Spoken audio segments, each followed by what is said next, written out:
Good morning, good morning, good morning. Good morning, good afternoon, good evening, good night. Hello, hello, hello. Welcome back to stream. Boop. It was funny. Last night, I was like, oh, I've had this idea of a thing I want to talk about for a while. I should make a video. But then in the process, I realized that I would want to just do kind of a long rambly recording and then go back and edit it for, you know, a more concise thing. But I'd probably also want to have, like, you know, full original available. And I was thinking, oh, it'd be nice to be able to talk about it on stream or whatever. And then finally it clicked. I was like, I could just stream the thing and then like edit it later. I don't know why it took me that long to like figure that out. But yeah, so my idea is today I'm gonna do a weird rambly thing with the express idea that I'm gonna edit it. And then also maybe I'll end stream a little early and then do some of that work, because I'm less likely to edit it today if I don't give myself extra time. But I also haven't done just like a Hangout stream in a while, so I'm also open to doing other things afterwards either. How long could I really talk about something in the first place? But that's the plan. That's the plan. Okay, let's go over here. Boom. Oh, because this is I'm very interested in, you know, feedback, especially if people are, you know, the feedback of what because this is something I think about a lot. and it's what I think is probably behind like every disagreement online or in person. And it's something that also confuses me about how, you know, some groups of people view the world. So I was like, well, I'm going to talk about how I think about it. And if anyone else wants to chime in, that'd be great. So first off, I'm going to go through some disclaimers. Because what I'm going to talk about is not factual.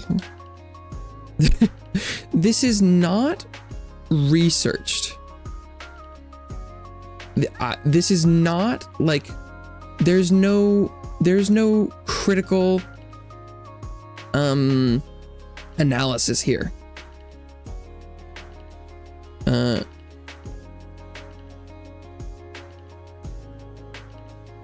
Like this is this is not scientific. So if I label this a disclaimer or something? If I ever feel like I'm drifting too close to like a factual argument, it might be nice to let me know. Because my goal here is to just talk about the most soft sciencey stuff. No, just like perspective. So if I end up drifting too close to some sort of like weird like logical fallacy, that's not my intent, but it would be nice to let me know if that does occur. Let's see. Like, so this is basically BS. It's not real. It's not real. And kind of my end, you know, thesis is that it's basically impossible to understand fully someone else's reality. But I'm also hoping that maybe in talking about it, it's possible for some to have a small grasp of mine. And if someone can do it, then maybe we could, work on doing it with everyone. Well, I had a disclaimer that, it's not factual, it's just not real. Okay, and then also,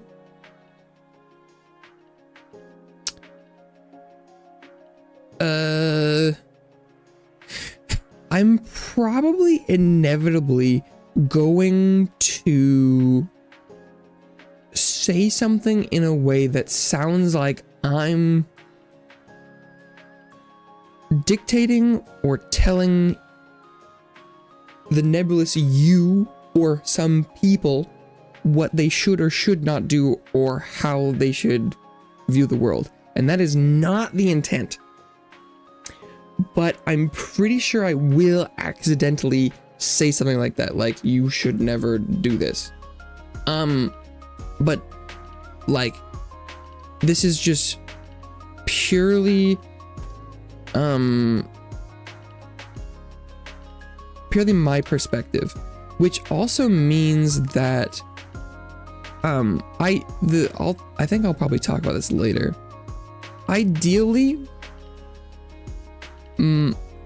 based on your perspective, you don't try and influence someone else's directly by saying that. Like, you could be like, oh, I think people should whatever, but that part might not get said out loud. That's kind of the idea, is like, I'm not supposed to care as much about someone else's reality, but I'm still at the point where I do sometimes in my path. But I think this should cover most of it. If I come up with anything else on the way, but just in theory, I'm editing this and I want to put some disclaimers at the front where you're like, don't come at this with like, don't expect me to have sources, but also don't try and like come at me with your own sources, because this is just brain to brain connection here. We're just raw dogging reality. Okay. So, with that out of the way, I do love the idea of a conversation about this. So I'd love to hear thoughts, but if at all possible, reserve comments to the end of video or end of talk. I am 100% certain I will have some people come into stream and not know what I'm doing and say things, whatever. So like, for in-stream comments, if you somehow see this part on stream or just in general, it'd be nice if you wait for like a gap. I might not react immediately if I'm trying to think of something, but I'm sure it'll go fine. So, the fun part. So, right, let's say I want to talk about our reality. So, in general, this white page is actual physical reality. That's what we're drawing on. So that's what it's labeled. This is all of it. This is all of it. And this representation will have its limitations, like any good projection of the globe. You cannot, depict a 3D object as a 2D map. So we will not be able to map all of reality to a picture or a diagram. But hopefully along the way, I will also talk about the, limitations. But the best way that I know to think about reality is it's based on perspective. So I will draw me here. So this is me. Boom. Now. Okay, wait. Okay, I want some circles.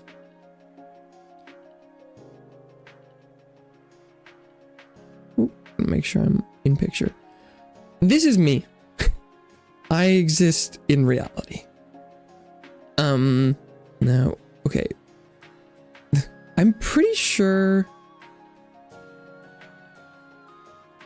Is there a way to? Where are these object properties? Image rendering, highlight, color, title. Is there not? I think I'm thinking of MS Paint, where I'm like, how do I get it to have an outline?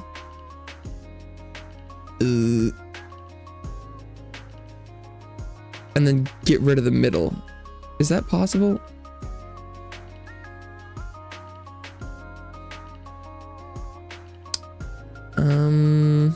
Angle and degrees.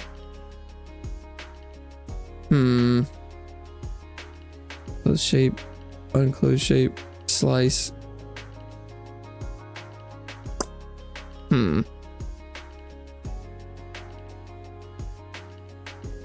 Okay, well maybe I'll do this the jank way. There's gotta be a way. Maybe I can just look it up.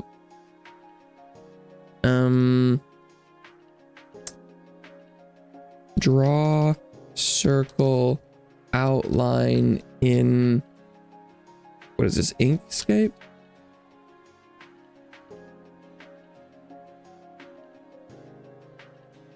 Oh, remove fill? Wait, hang on.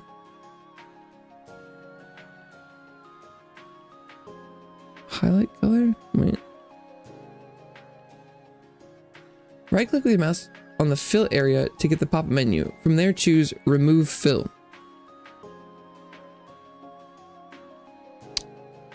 Oh, is it this? Oh. Fill. Oh, the stroke paint, and then find fill.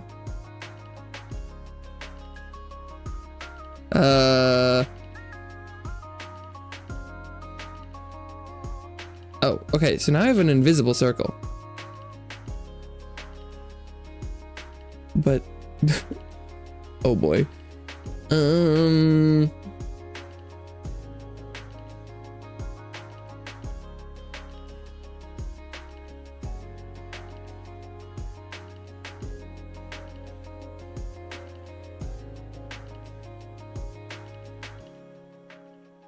Black colored chip. You click on a color from the color stripe while object selected will fill.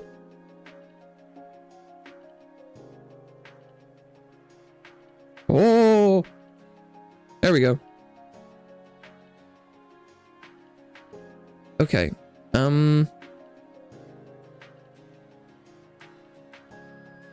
Can I change the thickness of this?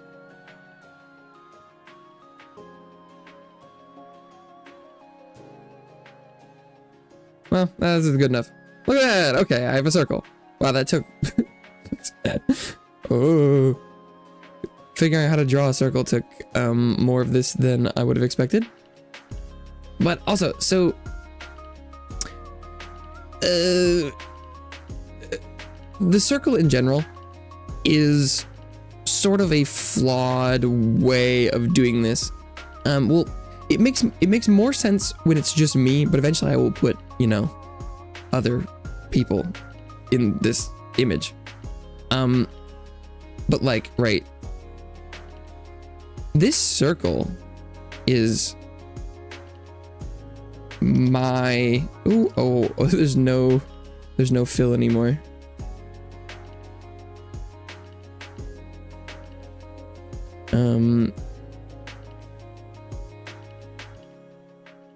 But I also, wait a second.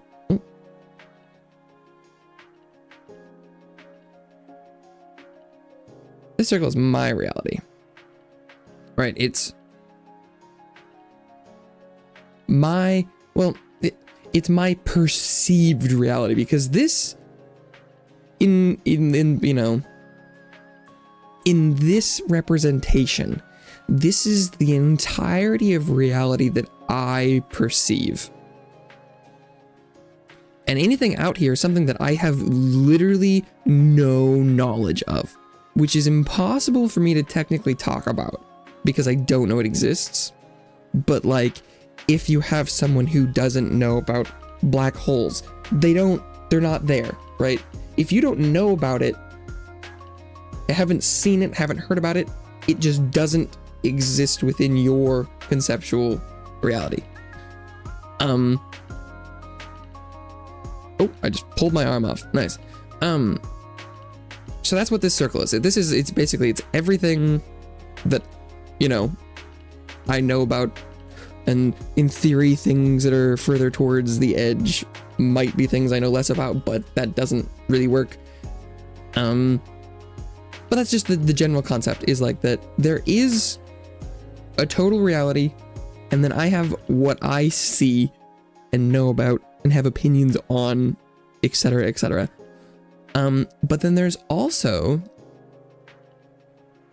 okay, wait, let's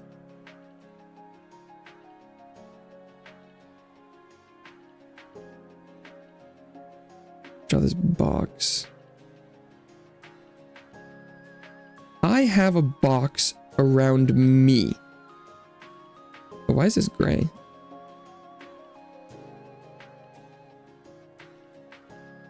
Oh, that's... I don't know why it's gray.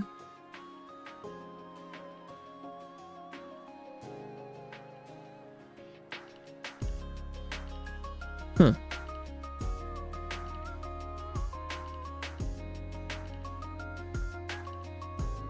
Yeah, I don't know, that should be black. But anyway, that's this little box around me specifically is like, this is, it's kind of, I've drawn it kind of big, and that'll be important later. But this is the portion of my reality that is me. It's my concept of me. So like, this is things that I think about myself, where it's like, these are the, you know, how I perceive me, where I'm like, I am a, you know, cis hetero man. I'm like, this like, and like what I look like to me, what are the things I like, the things I do, etc. And my concept of me exists within my perceived reality. And it's always, I hope, technically simple to understand in a vacuum, where it's like, this is what you know when we're, you know, everything in which you exist. And then this is the part that's you in the middle. Where it gets complicated and is the crux of the whole, like, is when it's like this, there's complete harmony between this reality and this one, unless something happens where you're like, in my reality, trees aren't dangerous, but then a branch falls on your car and goes a hole in it, and you're like, oh, I've changed. My reality is suddenly, you know, this. But like, it's one-to-one. It's just you are seeing and experiencing things, and that determines your reality. As soon as you add another person, two people can look at the same thing and have a different reality. And that's the hard part. So, oh wait, let's just copy this. Here we go. And then let's get the shapes up in here. Nice. Uh-huh.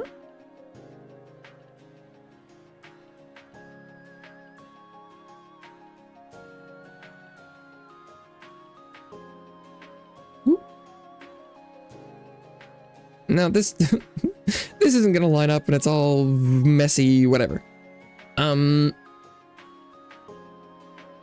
But this should be good enough. This is, oh, I want my fill back, but I also don't want, this is you. Now, when I say you, I'm also, oh wait, where's my layers?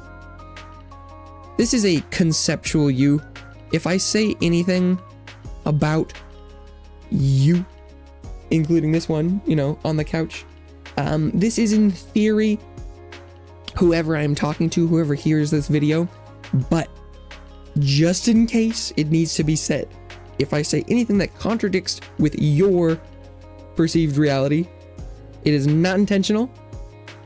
And what I hope comes across already in this diagram is that, right, so this is my reality here that I can see, perceive, and whatever. And I've drawn it so that it intersects with the box that is you. And this isn't quite how it works, but I think it hopefully demonstrates the correct idea that you do not have the whole box within your reality. And I don't believe that it's possible to ever fully know, especially the box. Ideally, like, the physical representations would probably maybe fully be in the other circles. Like, let's see, I could...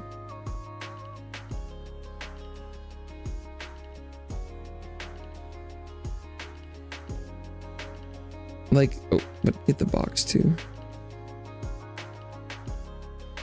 Like, it's probably something more like this, where,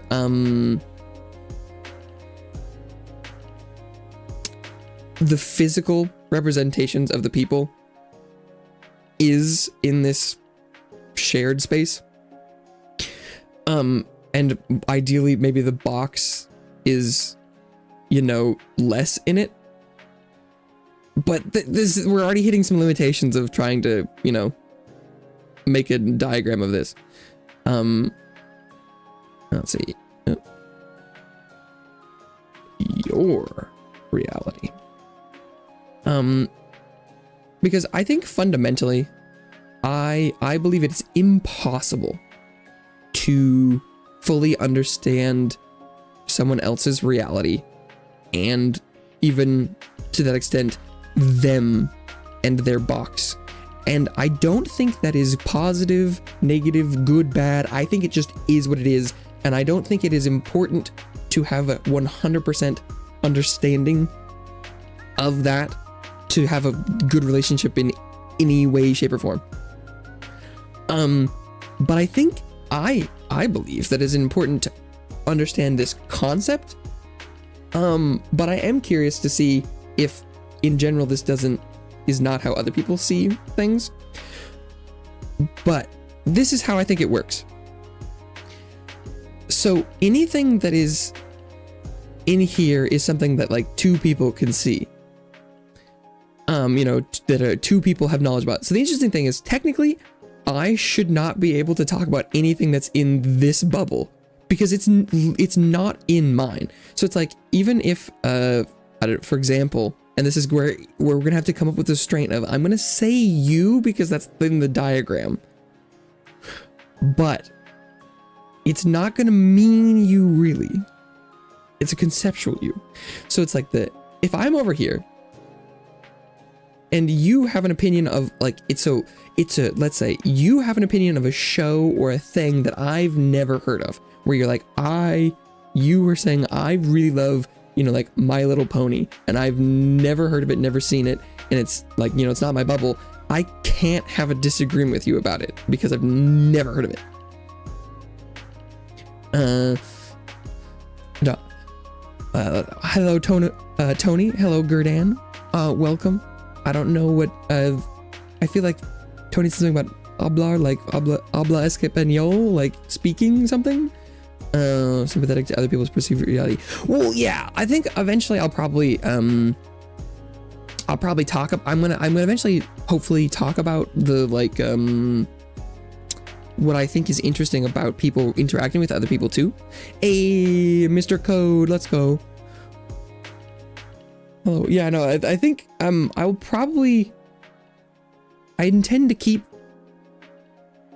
I'll try and interact as much as possible, but I am also in theory trying to make a video, so I'll do maybe some long stretches or just pauses between things for like cutting and slicing stuff. But hopefully eventually I will get to discussing the relationship between people and like my reality, your reality, other people's reality. I think eventually I'll probably draw another person and talk about like someone else or something. But the interesting thing is that like in theory, I shouldn't even be able to talk about like what's over here because it's simply not within my reality.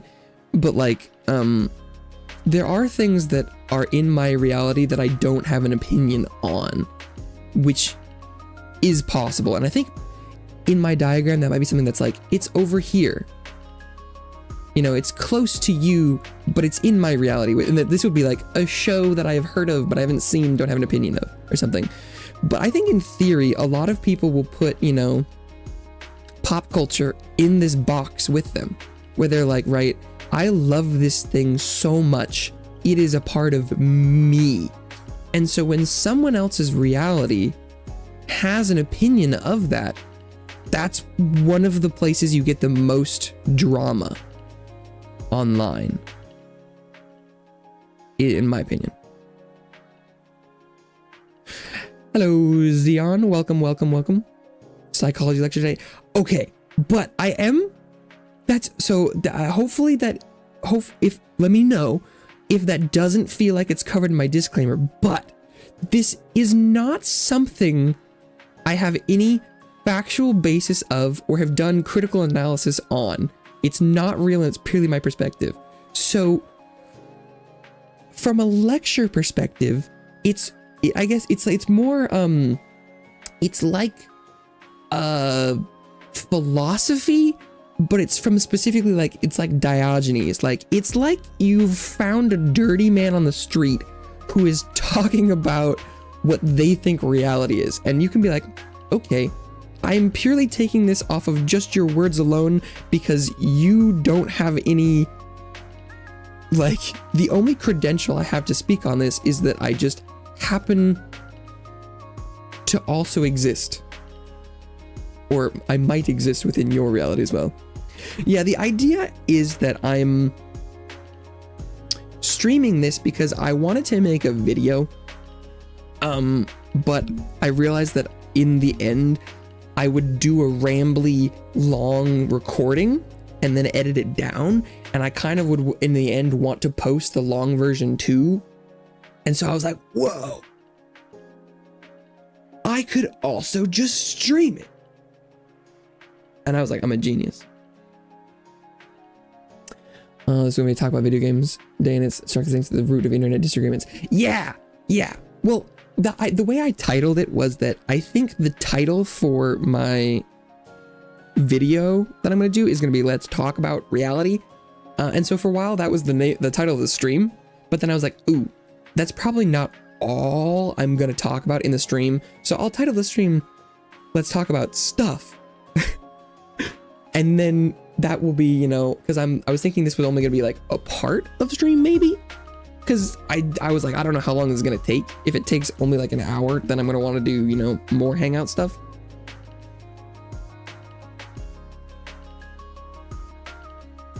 But yeah, actually, technically, the reason I have wanted to talk about it more is because I do think it is the cause of a lot of disagreements online. But I do believe, I personally believe that this kind of concept and this area here is the root of all disagreements ever. Like, I think that's true, because it's this thing where, right, like, I'm gonna try as much as possible not to talk about like real things, unless I'm giving like an example of something that's specifically for me. But like, because I don't want this to be in itself disagreement causing. I want it to be a subject of conversation and being like, oh wow, That's not how I think the world works. And be like, oh, well, shit, then I want to hear about it, because if someone's like, what the hell? That's not how it works. And I'm like, that's here. And I want that to be here, right? Because if something is over here, I have no concept of it. So I'm like, I would love to talk about it and move it into my circle. But, oh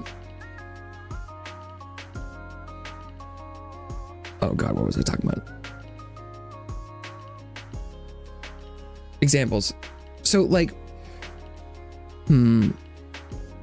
I think, right, you know, like if we talk about like wars and things, oftentimes it's like, right, I have this value and your value is different. No, that's not a good thing. What?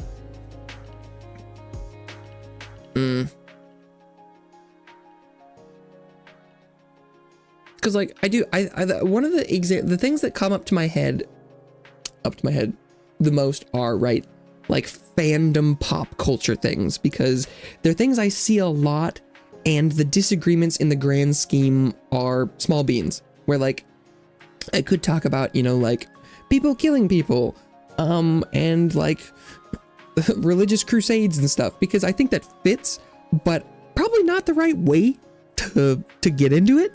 So I think I'll probably choose to do like my opinion on show or game versus your thing. But it's like, right, in my reality, let's say where it's like, right, Fortnite. I'm like, man, in my reality, Fortnite is like, it is just like, it's a okay game, but like Fortnite for you conceptually might be like in your box.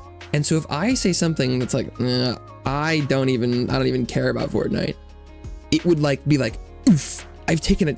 What? You're attacking my box.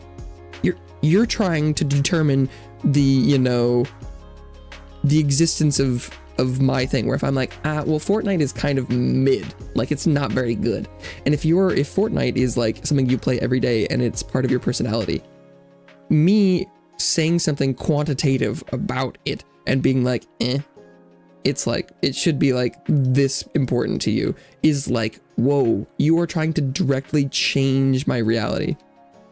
And then someone is like, it's like fight or flight response trigger, where you're like, what the fuck? No, this was part of my box. A Nico philosophy hour, kind of. Yeah, I think that's the goal. Hot take. I think Fortnite has had a very bad influence on gaming. I think it could be a hot take to some. I would definitely agree. So yeah, now in here, the conceptual thing is like my reality, your reality, me and you, Gurdan. You're like, Fortnite has had a bad influence on gaming, and I don't. Technically, this isn't really like. It's hard to conceptualize this in how I've drawn this. So another drawback of this is like that statement there exists in perfect harmony between me and you. And so it's like there's probably like some sort of box that intersects between here. I don't know. Because your statement there, that is completely in line with my perception of reality, and it's the same in both of our circles. And so I'm like, oh yeah, I agree with that. But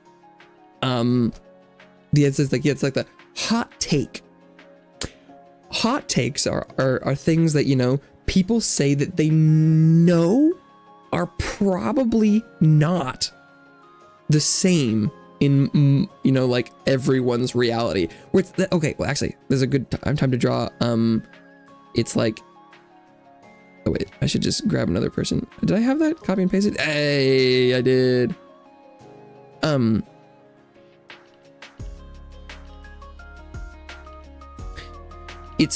We'll draw someone else.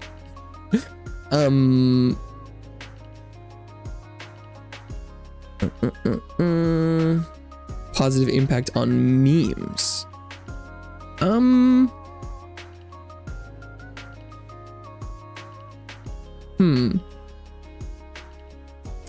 I think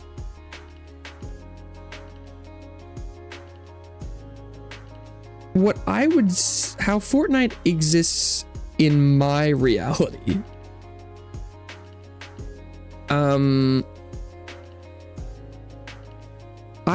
I think pretty much everything has an equal impact on potential memes. I think the quality of meme depends on the quality of the person coming up with the meme.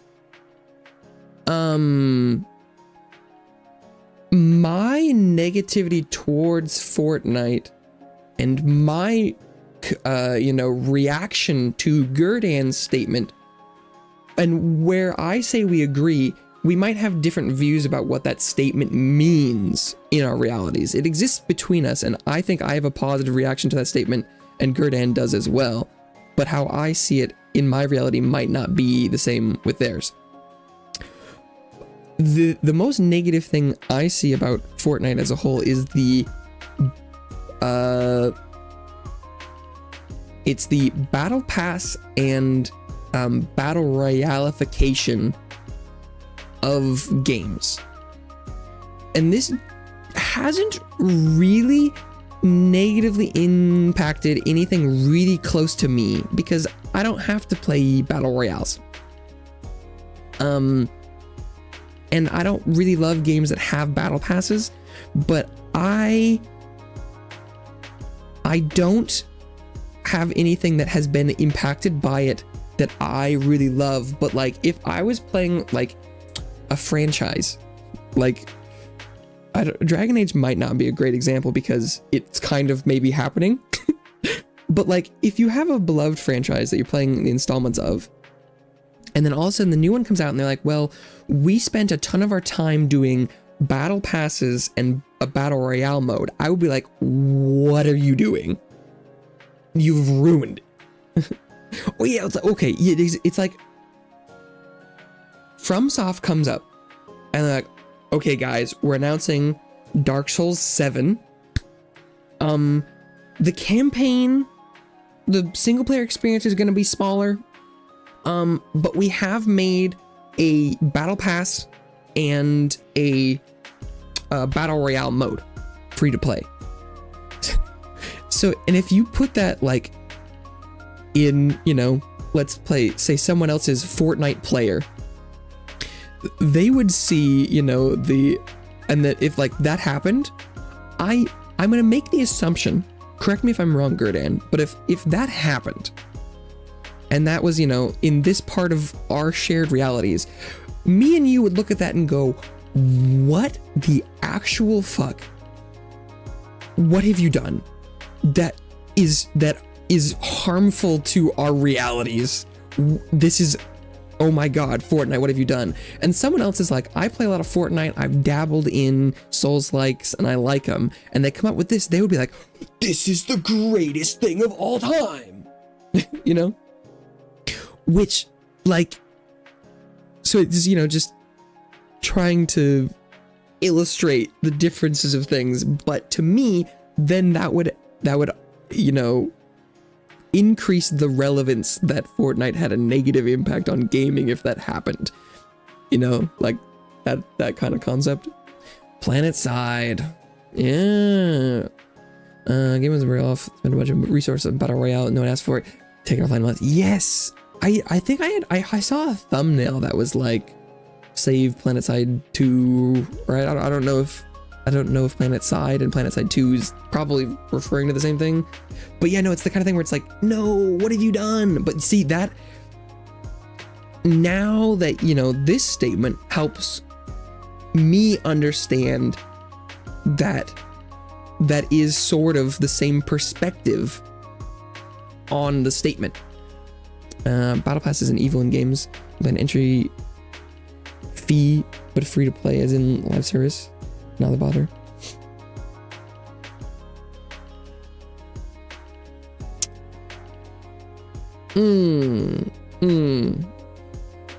Because you're like, where you're like, if I'm playing the game for free, I don't care if a feature isn't right up my alley. No, I mean, like, I saw a thumbnail about PlanetSide 2. I'm assuming that was talking about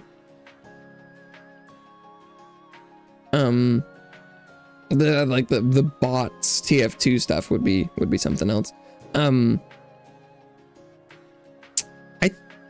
think for me, specifically about like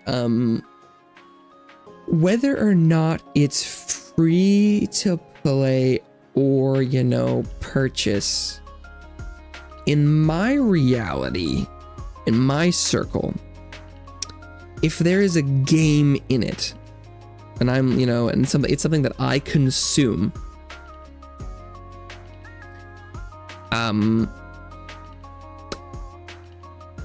then technically I care about the whole thing.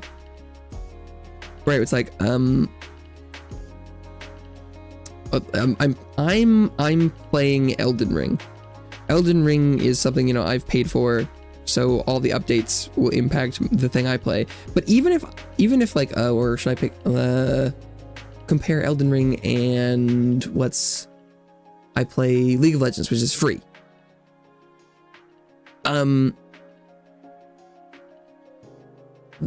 The amount of time that I end up devoting to free-to-play games anyway, suddenly the difference between the payment models doesn't affect how I feel about content. Because if I really love a free-to-play game, I will buy cosmetics. And if I've paid for a game, you know, I've already invested money and time into it. And so if there was a game I was playing and they came out with something that I was never going to touch, I would feel equally negative about it. Although the caveat there is like, right, if someone is, you know, being open about it, like if I'm playing an FPS and they're like, we're gonna have a battle royale mode, and I started playing it, then if they come out with it, I probably wouldn't be that mad because I would be playing it regardless. But like, hopefully that makes some sort of sense. Mine's not light support. Game has been tossed to some holding company since previous company cops. Yeah, I didn't know it was even running still. I'm surprised when I see it sometimes. Gotta make some money. $100 to play. Isn't it only like $60 to $70? I don't play any Call of Duties. So like Call of Duty exists in my reality, but it is like maybe at the edge. I don't know how that works, because in some ways it kind of exists like out here where I'm like, yeah, I have an opinion on it, but like it's not in my reality. It's like it's in someone else's for the most part. 100 Canadian. I see. But I mean, because like if something happens in Call of Duty, because for me, I'm like, I'm not really gonna play it, and so I don't really care. You know, I'm like, I know about it. But like maybe if I did, then maybe I would. Maybe. And so like, I think, you know, it should totally be fine to, you know, right, when you're talking about opinions of things, it totally makes sense where I feel like, you know, like I like what we're doing here. We're talking about like games, which I think is a really good starting point. For like the conversation, because ideally games don't exist like in these boxes. I think in a lot of ways they can. Like especially if you're as far as games go, like if we were talking about like Baldur's Gate, Dragon Age, something that has like romance options, for me, then that'll start putting that game in my box, because I'm forming, you know, like what it's like pseudo parasocial relationships with fake characters, you know, and I think that's probably true for everyone. The extent is probably different because, you know, the more you realize that if you're like, well, they're not real characters, but like you're still playing the game and, you know, building relationships, friendships, whatever. And if someone says something about like those characters that is like, I think they're a genocidal maniac, and if anyone likes them, they're a freak. That could have a potentially, you know, depending on how much you value other people's realities intersecting with your own, that might be kind of crazy to hear, because you're like, whoa, that's in my reality and my box. Like, you are saying that there is something, you know, wrong with me for having this reality. And it's like, this is where we start to move into like how people interact with each other. And I personally believe that it's not super okay to directly interact with someone else's box. While it does exist within my reality, I try as much as possible to not touch that. But I understand that it's impossible for me to know what object I'm talking about. Like, if I'm talking about like game 1, game 2, and game 3, game 2 is in their box. So, but like, to me, all 3 games are just in my reality. Or it's like, let's say, you know, there's this, maybe there's game 1 through 4. And I'm like, having the system have only 3 people is like, that's so ideal, right? This is simple in comparatively, because on the internet, this intersection is going to have a potentially up to the amount of people on the earth number, right? But in this scenario, maybe I know you better than I know someone else. And I can be like, okay, these games are kind of close to us. I think this one might be in your box, but I might not have, like, and we might be talking together about game 1. But like, we might not know anything about someone else. So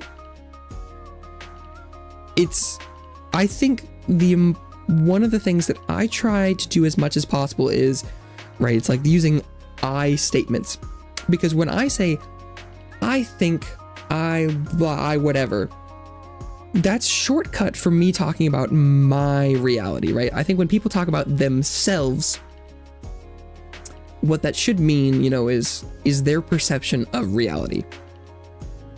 And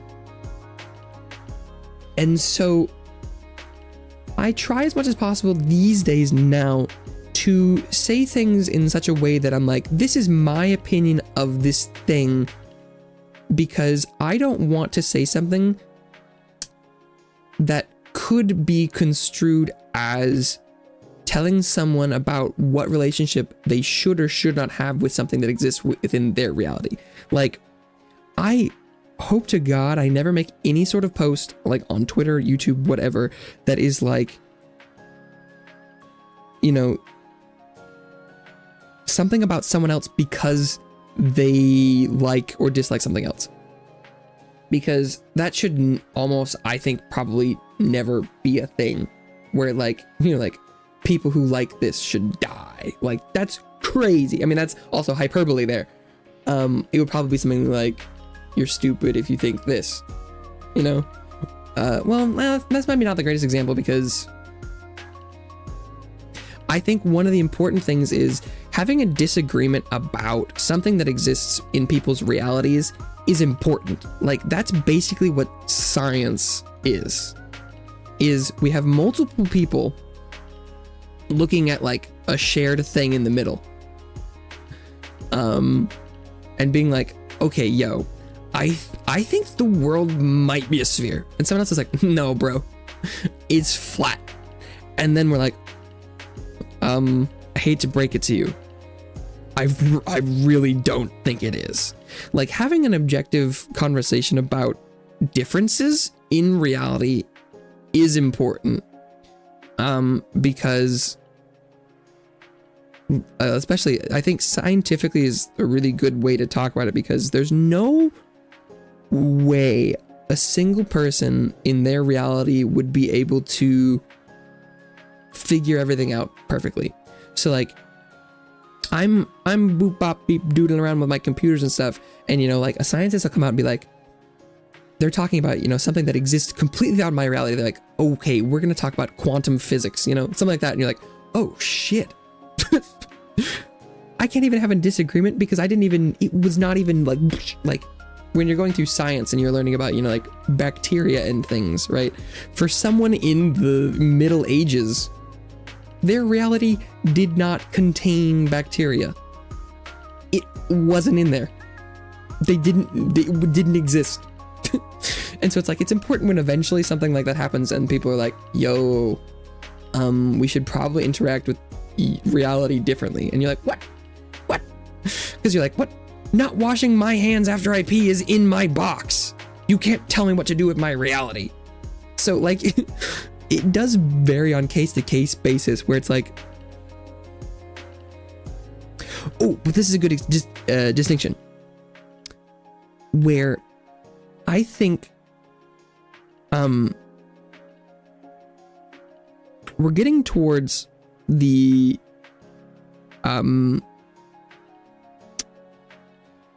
more dangerous subjects, because, right, we live in a society.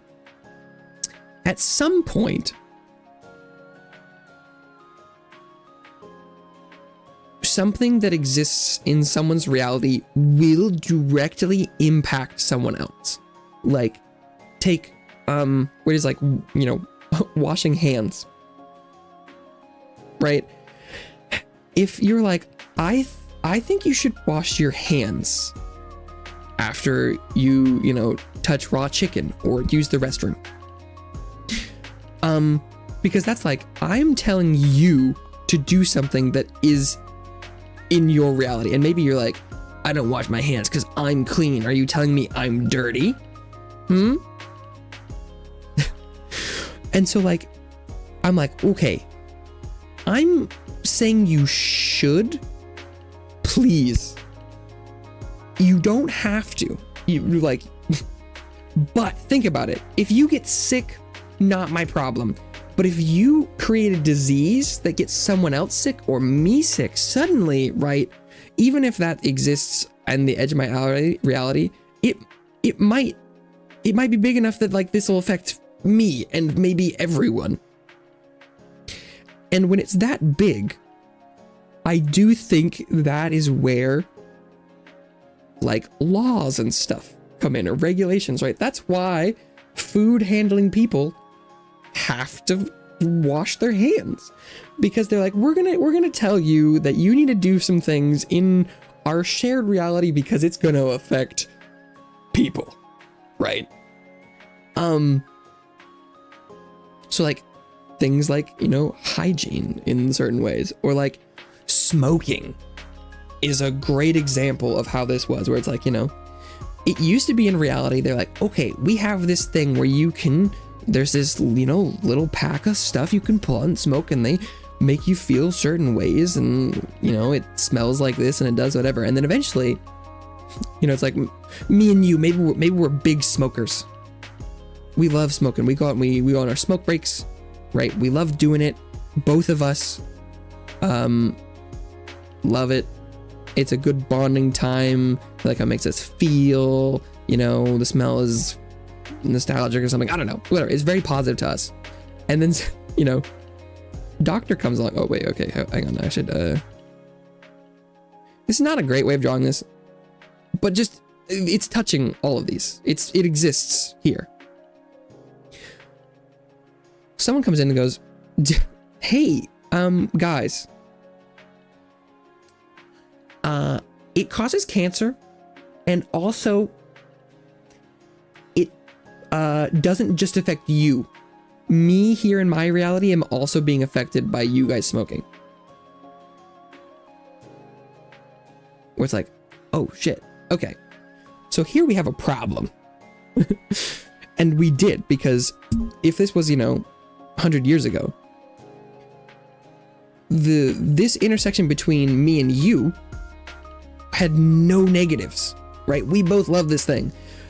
A third person comes along, there's a breakthrough. It's like, oh, this is, and we got to see this whole process play out slowly over time. And where we are now is, right, people can still enjoy this thing. But now, the people that do enjoy it responsibly in certain designated places and away from other people, because they know that it can, right, it exists in all of our realities and can impact someone else's. So, there are business regulations and things where it's like, okay, this is a designated smoking area. Don't just smoke randomly indoors. Because it can have an impact on someone else's reality, and in a huge way. It, like, I probably should have drawn it. It affects, like, it literally is physically impacting everyone. And so it's like, I think those are the times where, you mandate something where you're like, okay, you might be having a disagreement with someone, but you can't physically harm them. Like, that's not okay, right?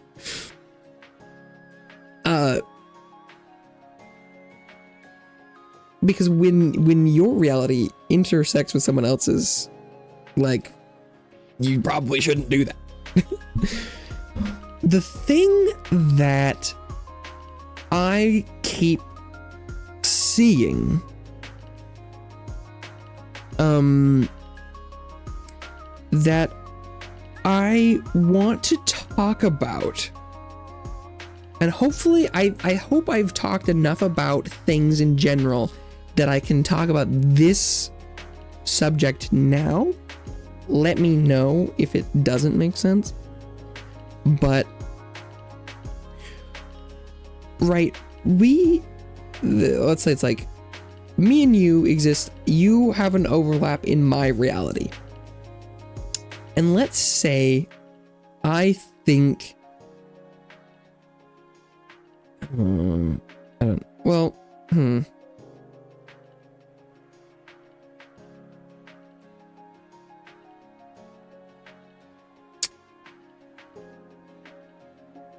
No, okay, we'll do it like this. I'm trying to think of this in a right way. In some way, I'm going to insinuate that someone here is thinking a thing. I would probably have to create a third person, but whatever. In this example, let's say, let's say, like, I am a man and I like men. In this example, let's say I'm gay. I'm gay as hell. Right? This is part of my box. Oh, actually, sorry, I should have drawn that wrong. Oops. Oh God. Move the circle. So the hard part of drawing this is like, so like this exists in my box because that's me. This is affecting me. Ooh. Oh, but I drew it over here again. But the weird thing is, right, like, the way we look at this, I guess, right, the way I've drawn this is kind of my perspective, right? Me being gay, in this example, I'm not actually, not that there would be anything wrong with that. This is in my box. And ideally, I mean, like, in theory, this would also be like, right, this would be in a portion of the box that probably other people would see. Well, actually, depending on whether or not you have told people, it might be in this part of the box or like this part of the box, right? Where, like, if you are gay, but no one knows that it exists in this portion of the box because it is not in someone else's reality. But, like, the thing I think is that, right, my gayness does not exist in your box, right? Like, it's not like this. Or it doesn't exist in someone else's box, right? Like, this is a me thing. And so the thing that I get really confused about is when someone else tells someone else, or when someone else tells me about something that should be in my box, or like, right?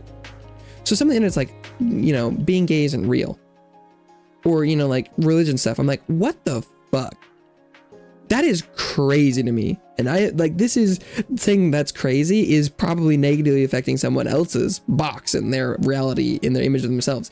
But like, that's the thing I don't get, because that's nuts. So what's in someone else's box is none of your business, right? When they're like, you shouldn't be able to have that in your box. And one of the reasons I see a lot is, I think for, you know, like super hardcore Christian stuff, they're like, being homosexual is a sin or something. They're like, it is, you know, part of my doctrine, dogma, whatever. I'm not trying to use inherently negative words, but like, it is part of my, you know, system of beliefs that I should help people not go to hell. So I am trying to help you, whatever. But like, in that example, I think that should exist, like, you know, at the most here, right? It's not in their box. And they can be like, okay, in my reality, that's like, this is a big no-no. And you, like, people should feel free to talk to each other about what they think is different in reality, right? Where it's like, this is out of context, this is insane. But right, we're like, if being gay was like smoking, which it is not, but let's say it was, and there was something about like me and you being gay, right? This is affecting me and you, but if there was some sort of secondhand gay that was impacting someone else, then maybe we should talk about it, right? But this does not exist. This is not real. I think, not to bring facts into play here, but like a lot of people in, you know, like not very long ago, would view certain STDs as this situation. But like, as long as like if you aren't involved, it's over here. It's like physically affecting these two people that are choosing to do it. But it has never gone like this. And also, even this connection here is between two, like, you know, people, secondhand gay, I know, right? But it's like, that's the example where it's like, I feel like a lot of people view things like this, or, you know, like this, as like this. And I'm comparing it to my smoking example. But like, in my reality, that simply is incongruous. It does not make sense. And so like, if there are differing opinions on this, I would love to hear it. But like, right, that relationship isn't real. And what someone else does, where like, if you like, my beliefs say that I should help you, then you can say something, but whether I do or do not do it ultimately doesn't impact you. Where like, you know, even washing hands, where you're like, I'm disgusted that you aren't washing your hands, and it is part of my belief that I should tell you you should. But whether you do or do not is ultimately not up to me. I should probably, you know, get rid of this. And in the end, right, it's like, this comparison could be like, all the last couple minutes of comparisons are wild. But like instead of comparing it to smoking, let's compare, you know, you know, being gay and washing your hands. let's say they're similar for some reason. And like, if, you know, being gay could, in theory, and disease is hell or whatever, where like you don't wash your hands, you might get sick. If you are gay, you might go to hell, whatever. Like that, let's put those next to each other just for comparison's sake. And I tell you, hey, so I've heard of this thing called bacteria. If you don't wash your hands, you might get sick. Where someone goes, hey, so I've heard of this thing called sin. If you're gay, you might go to hell. Right? That's the similar conversations based on different realities. Right? Like my reality, I'm talking about washing hands. Someone else's reality, they might be religious and that's how they view homosexuality. But in the end, I'm like, hey, if you're just sticking your own fingers in your mouth, like, oh, you're just being gay with yourself and other people, like, I'm gonna say these things, but then I'm not gonna like tell you can't do it, because at the end of the day, you're the one who's getting sick, or like I'm the one who's going to hell. So we can be like, thanks for the info, but you know, I'm not gonna do it. Where like, you know, but it's, you know, if you're in, you know, handling food, then suddenly the disease thing is a problem. But since it doesn't have the same transitive property, I don't see why some people are so offended.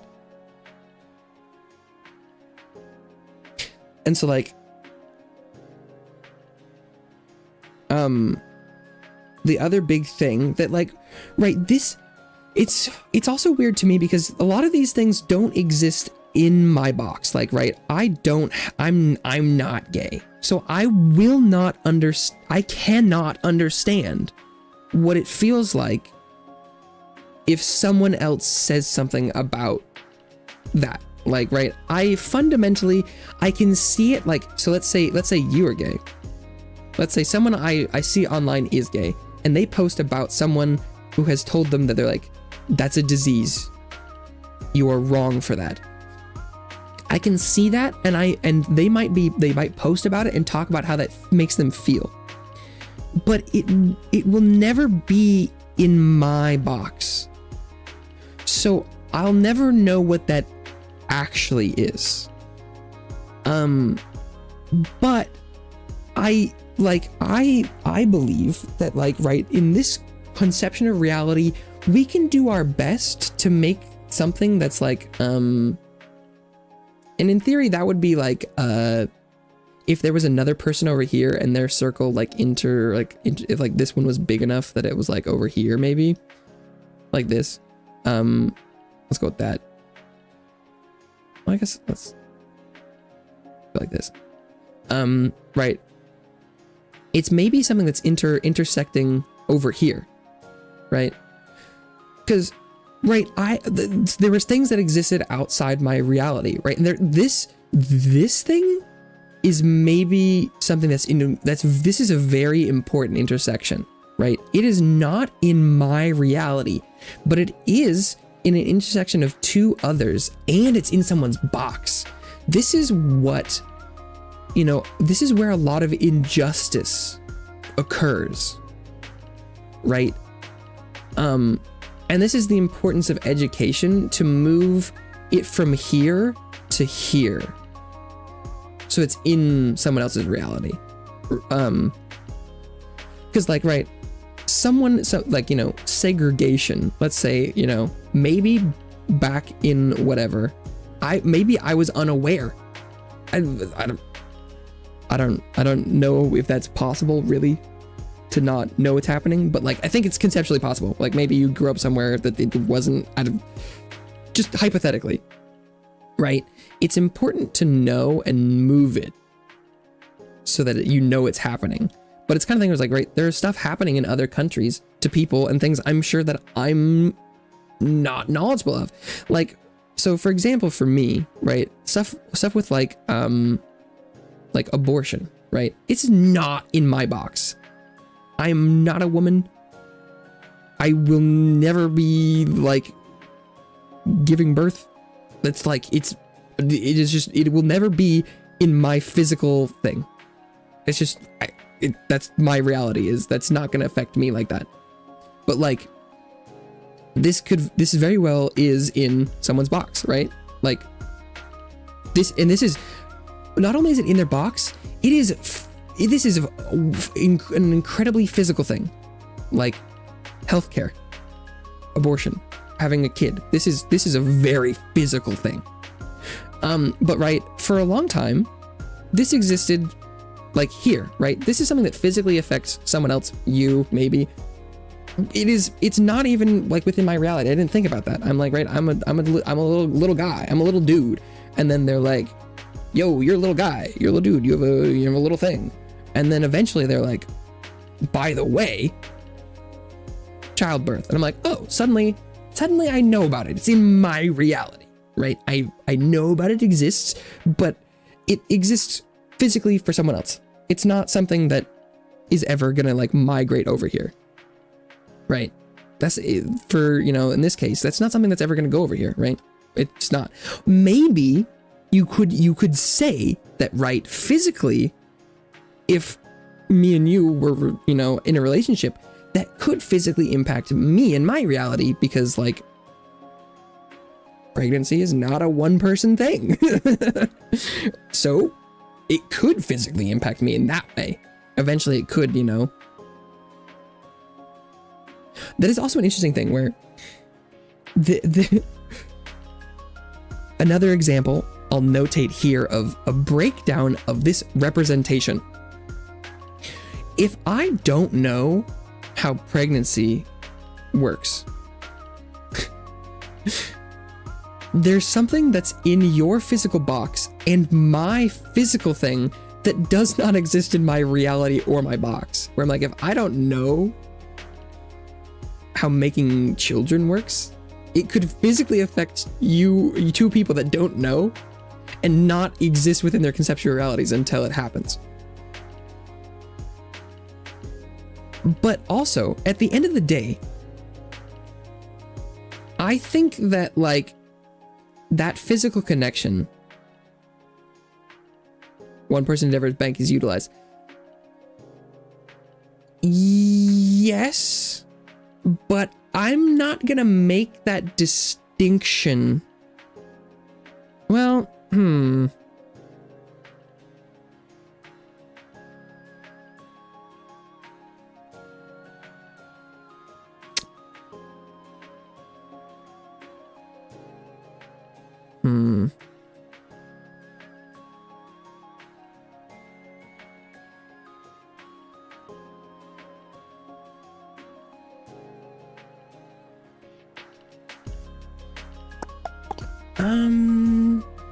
because I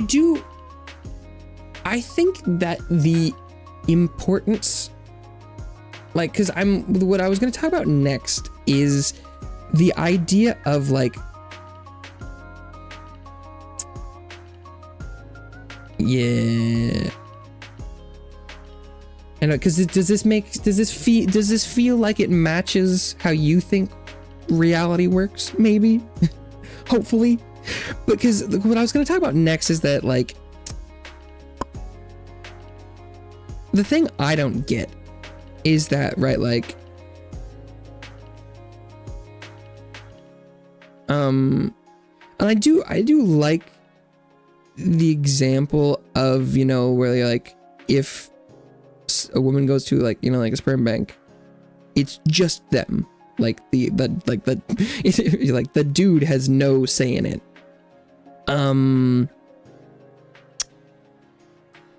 Because the thing I was going to talk about next is like, I'm very confused about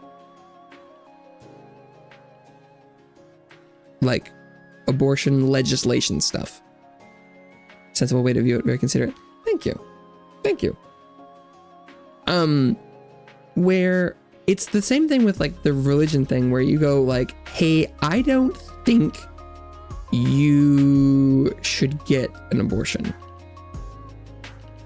You should be able to. where it's like that. I think you should wash your hands. I think you should be unable to based on religion. But at the end of the day, this is something that exists like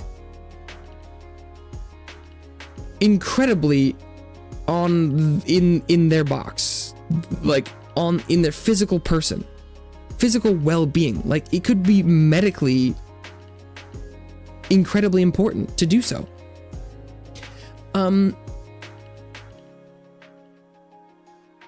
And I think part of, so it's like to play devil's advocate and relate this to some of the things I talked about earlier. I think it's possible, right? Let's say it's like, let's say, in this example, let's say I am a mother. I'm pregnant. I have a child. I should probably draw that closer to me. Like, I'm pregnant. You are my child. So, like, you are also, part of this equation. Although, and bear in mind, I'm trying as much as possible to accurately display someone else's opinion in how I see it. So we're going to say conceptually that you do exist. You are a person, no matter what stage of the pregnancy we're in. Let's pretend, or maybe pretend is, let's just hypothetically, this is a situation. I, pregnant, you, my child, someone else is for some reason in this equation, which is when it's someone who has like a medical professional who probably knows more about, like, let's say that's like, right, like there's a connection here, which is the physical relationship. Not allowed to chat. Abortion? You can't say abortion? Oh shit. I mean, I guess that makes sense because it is kind of, right, like these issues that I'm attempting to talk about a little bit are like, right, they're very hot topics. They're people, but like, yeah, that's unfortunate. Censorship. Sorry about that. But like, ideally, right, there's a physical relationship here that is affecting both of us. That is the pregnancy, because you're my child. I guess the pregnancy X is actually this one. But like, let's say this exists in someone else's reality because this person is like a doctor. Actually, if it's a doctor is involved, it is technically within their box, right? Because like they're a medical professional. But it doesn't physically affect them. And unless you're like, well, if they're, performing like a surgery or an examination, maybe technically it like touches their, whatever. That's minutia. But a medical professional is like, this very much exists within my reality and it's close. Like, right, I know a lot about it. This exists within my identity. I am a medical professional. Several words I can't say in this vein. Oh, that's unfortunate. Sorry. You can feel free to experiment to figure out how or in what way that is, impacted. But like, I think this is probably the only other someone else that should be involved really in talking about this. That's my opinion, reality. But a lot of times this someone else is someone not related. This is just some, and I will say I'm pretty sure it's mostly religious people. I'm pretty sure. I don't think I've heard of, it probably exists, but it's like, for some reason, someone else is like, this pregnancy is in my box, because the way I see it, they're looking at it like secondhand smoke or something. They're like, or food safety, washing hands. They're like, your decision that you're making will have a physical impact on someone else, right? That's like the argument, is they're like, you know, right, at whatever weeks, months, conception, etc., etc., etc., this person is real. So your decision will have a physical impact on someone else, right? Because like when I was talking about earlier, where, you know, things are just in your box, then it's really no one else's business, I think. The argument I think that's being made is that in their reality, it intersects. They're like, oh, this affects all of us. And it is my job to protect the physical area of this person because, you know, like, I know it exists. And so I think that's how that conceptually works for those people. But it's like, with all due respect to someone else, but even in this scenario, it isn't up to someone else. Because unlike, you know, food safety or secondhand smoke, this relationship is distinctly one-to-one, you know, parent-child thing. I mean, in this example, we're gonna pretend, or, you know, hypothetically, they both exist simultaneously, regardless of whatever. No third person is going to be physically impacted by this. It is constrained. And at this point, we delve into, you know, the philosophical, like, debate about what you owe to someone else. And that's been talked about a lot, and I personally don't think you technically, you know, right, like, you do not owe your physical well-being to anyone else. And so it is ultimately should, like, it is I probably drew this not great, like, it should be bigger in this box. And so I think it's wild when, you know, people are making decisions about what should be happening in someone else's box and physical thing. I'm like, that is just not your business.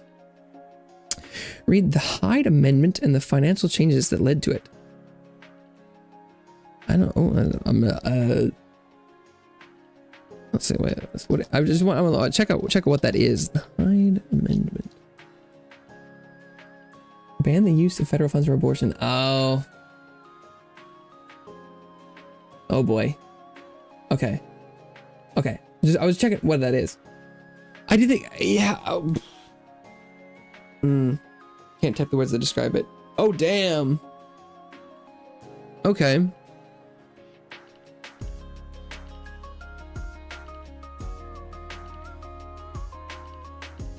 At least it says allowing exceptions to pay for terminating pregnancy that endanger the life of the woman or that result from rape or incest. Yeah, where it's like, right, I think there are a lot of layers. Symbols and numbers is very strict. Dang. They're checking that. Damn. Okay. I do think, or it's like, right, like, there are a lot of layers that to the argument, but it's always seemed to me that even at the best scenario, right, where it's like the my religion says that, you know, I should, you know, I'm protecting this other person. At the end of the day, it's still like, right, this doesn't physically affect you, and it's not like an epidemic, right? Like, someone isn't like just secondhand smoking on tons of people. And so it's a thing where, like, even at the best case, where it's like, there is another person involved here. I still think it's like crazy, but like, cause I know there exist examples of where you're like this, you know, there's a pregnancy that they're like medical professionals know that like this person, this life, they will not survive, and it might physically endanger the mother, and someone else has the audacity to go, that's in my box. You can't do the thing for you and your physical thing. And I do not understand that.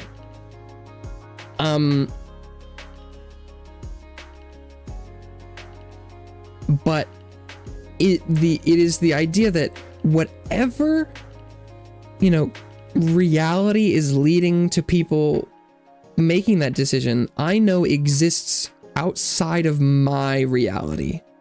Because within my circle of reality exists this image. Because this is how I see. This is like this image, this like concept exists within my box. And this is what I use to, like, you know, look at the circle around me. Because it's like my, you know, little like working schema of how reality exists. And so there's probably something in someone else's box that makes this look different to them, and that someone else's, you know, pregnancy that is right over here, right? Like it could, like, basically it is so far from, well, I mean, I guess I should draw it like in their circle because they know it exists, but it's like, my guy, it's not in your box. You can feel free to say, I don't think you should wash your hands. I don't think you should get an abortion. But taking it to the step of you cannot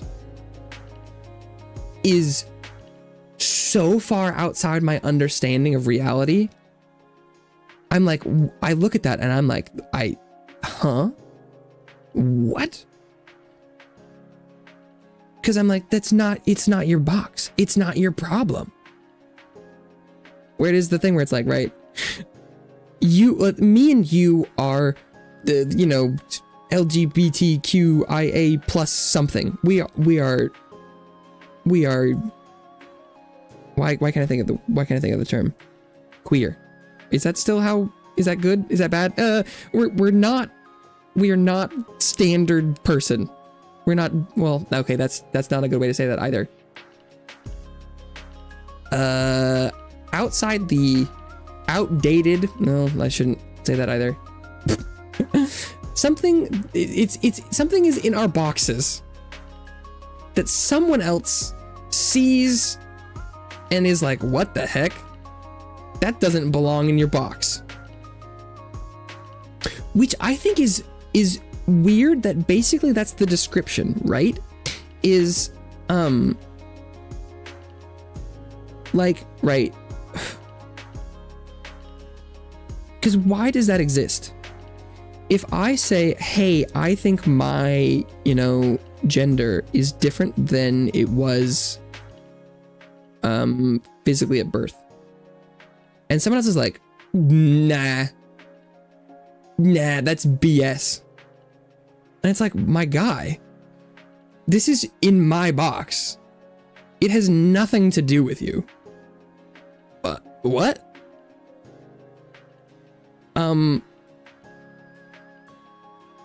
God, I probably butchered that whole segment, but can't type queer. Damn, Rip, really? Shit. I'm not, so, right, also, I hope I've said it enough that, like, this technically exists in my reality, but, like, this stuff is not in my box, so I probably am not describing it correctly, but I hope that I hope that if anyone sees this and it's in their box, that it doesn't appear as though I'm approaching this incorrectly, because I do value what's in your box, and I want to support your reality, and I want it to be in mine, because like in a lot of ways, this whole conversation mostly exists right here, because I'll see something where someone uses a term that I've never heard before, where they're like I think I've like, okay, I don't think I remember off the top of my head, like pansexual, I don't sexually romantic or emotional attraction towards people of all genders regardless of sexual or gender identity. Oh, okay. So like I had known that before, but like there exists a lot of stuff that it's not in my reality, right? I'm 100% sure there is something that someone identifies with that I have no concept of, that's probably related to like gender, sexual identity stuff. And it exists in their box, right? This is something that is about them, in their reality, that is very close to them.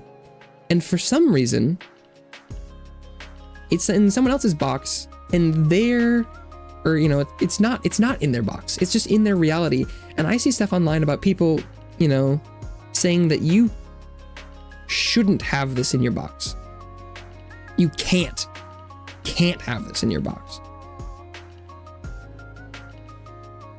And like at the end of the day, well, it's like I do like when it moves over here, so at least that it's in my reality, because then I can understand it. Because when something is in someone else's box, I, in my reality, want to know and be aware of it, because in my reality, what you value in your box is important to me too, because that's our overlap, and I want to support you and what your reality is. But the exception that I struggle to get through is if something that exists in someone else's box is like, I don't like it when someone else's box is different than mine. I'm like, I don't get that. And I don't want to say that that's wrong, because then that would be very hypocritical, because I would be telling them that you can't have this thing in your box. But I want to understand why some people think that their reality should be able to affect someone else's very personal reality. I should call it's like a personal reality and personal realities, instead of just calling it box. But I hope that maybe this made sense at some point, and that maybe I'll be able to go back through and edit this into something.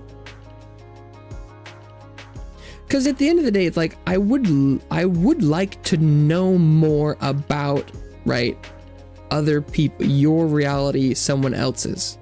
I do like talking about that.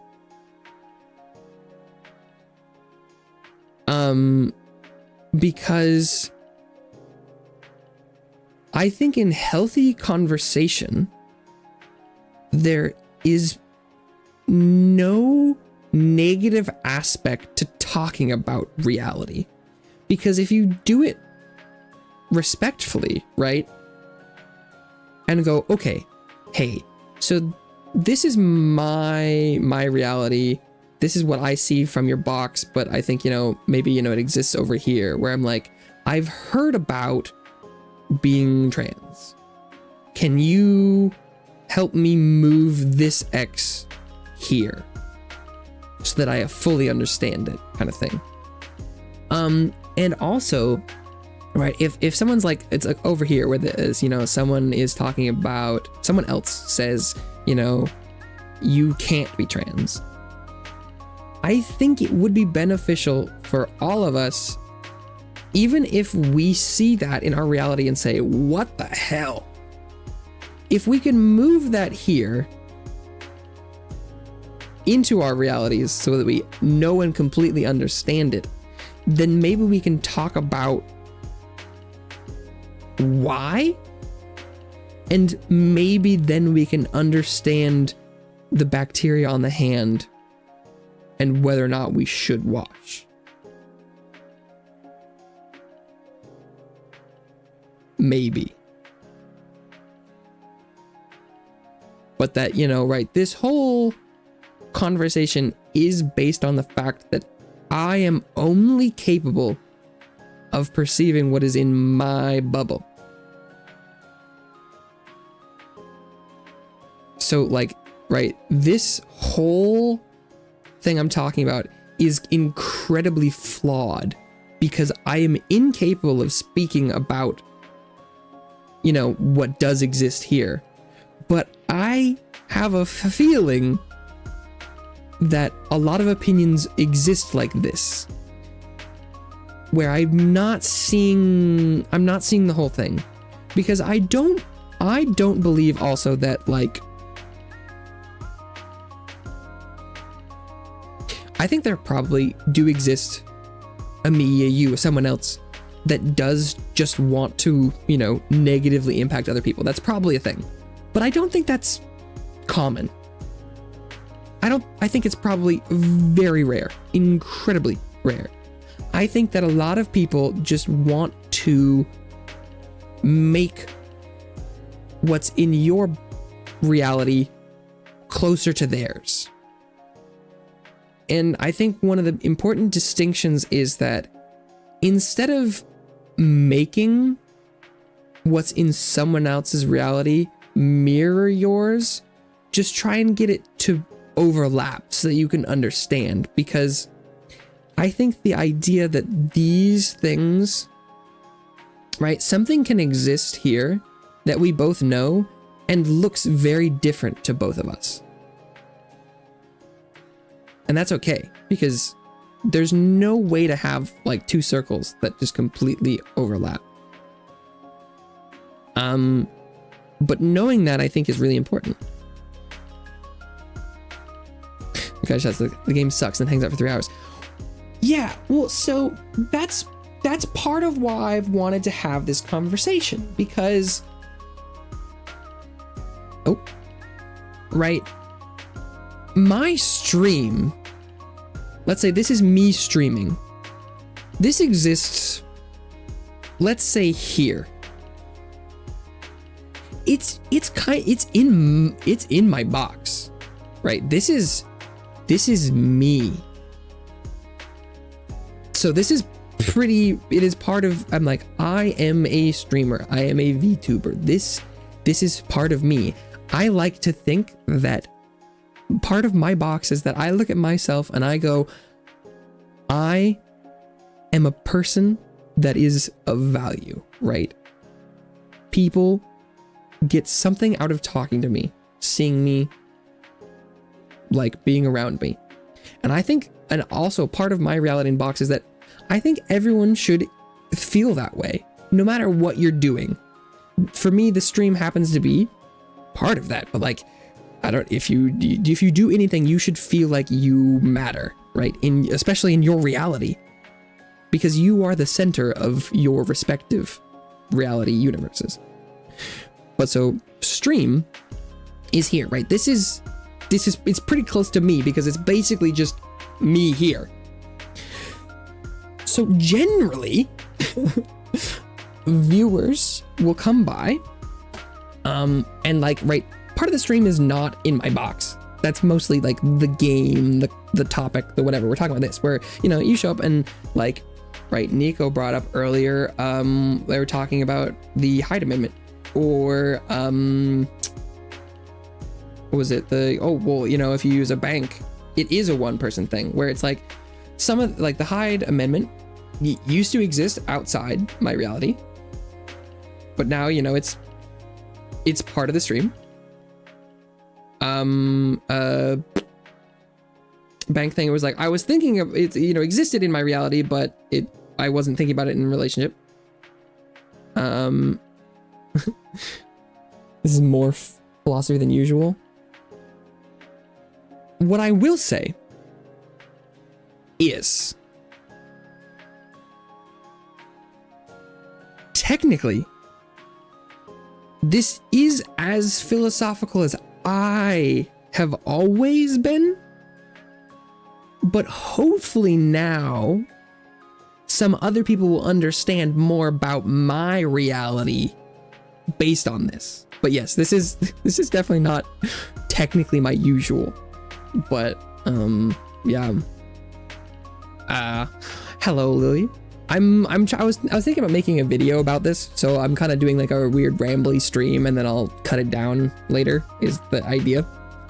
But right, it's like there's a stream, and also in my reality, I totally know that like someone else passing by, so like in theory, like maybe my stream exists like here, you know, someone else passing by might just barely scrape it, because if someone, you know, stops by and sees stream, it is so within, you know, conceivable reality that it is like, wow, this is not for me. They leave, right?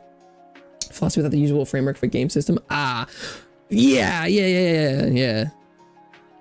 No, this is just straight my brain. Let's go. No, yeah, this, because that was like, it's something I've wanted to talk about for a while, and because I am very interested in trying to understand more about what exists outside my circle, because the more I stream, the more I interact with, you know, passing yous or someone else's, right? Like I like to sit with, I'm trying to point, you on the couch. The stream does not exist solely within my reality and my box, right? That just is a very multiple person thing. And so I see it a lot where it's like, you know, someone comes by and they are in my reality, if you click on a stream and you don't like it, you leave, right? Like if it's not for you, you go and find what is for you. That does not appear to be the case. So I would love, so when someone comes by and is like, this sucks, I'm like, thanks for that. That has no value in my reality. But if you want to, you know, tell me about it, or yeah, I don't, well, because like, and if you continually show up to stream and you say things you don't like about me, like about the stream, like about whatever, then I am confused why you are here. Because in my concept of reality, if there's something you don't like, you don't engage with it. Because my stream does not exist in your box. It's in my box, right? I'm here. You do not have to be here. And if you click on it, you don't have to like it. You don't have to stay here for any amount of time. So then, and I can't understand someone else's reality. I know that it's intersecting with mine right now, and that they're saying negative things. But if they come back, then I feel like I'm not understanding how they're seeing what is in my reality. And maybe they do like it, but the way they're interacting with it is not how I want it to be. Because I'm like, this is in my box and you are saying negative things about it. And even if I'm like, ideally, I'm okay with whatever happens, right? You do you, I do me. What you do doesn't affect me. If you say negative things about me, it's fine. It's in my box, but you're not like, it's like whatever. But I get concerned that you do want to have you want it to be more overlapping, right? You ideally for people, you know, I mean, actually in the best case, my stream exists here where it's deeply connective, right? And so I try and say things like, I don't understand what you're saying. I want to have a conversation, but this is not how this exists here, because I'm like, I want it to exist. Ideally, right? It's very deeply connective for everyone involved. but it's not a one person or two person job kind of thing. I don't know. So it had no value for them. They wouldn't spend any time. Right. But I guess it's like value could be positive or negative, maybe. Enjoyment is from saying negative things they're doing in a space that doesn't affect them.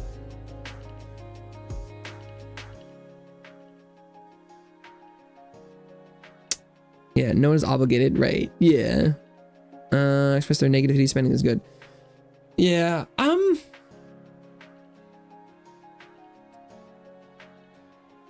yeah. I get that. That exists in my same conceptual reality, I think.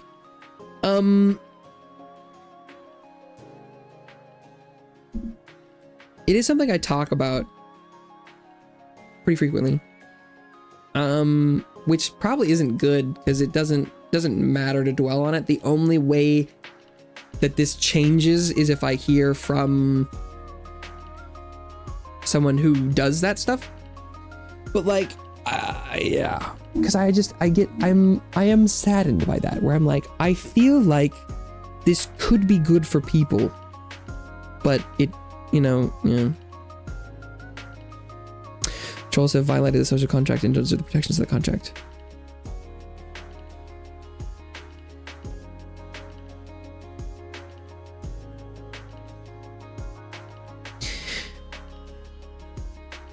Yeah,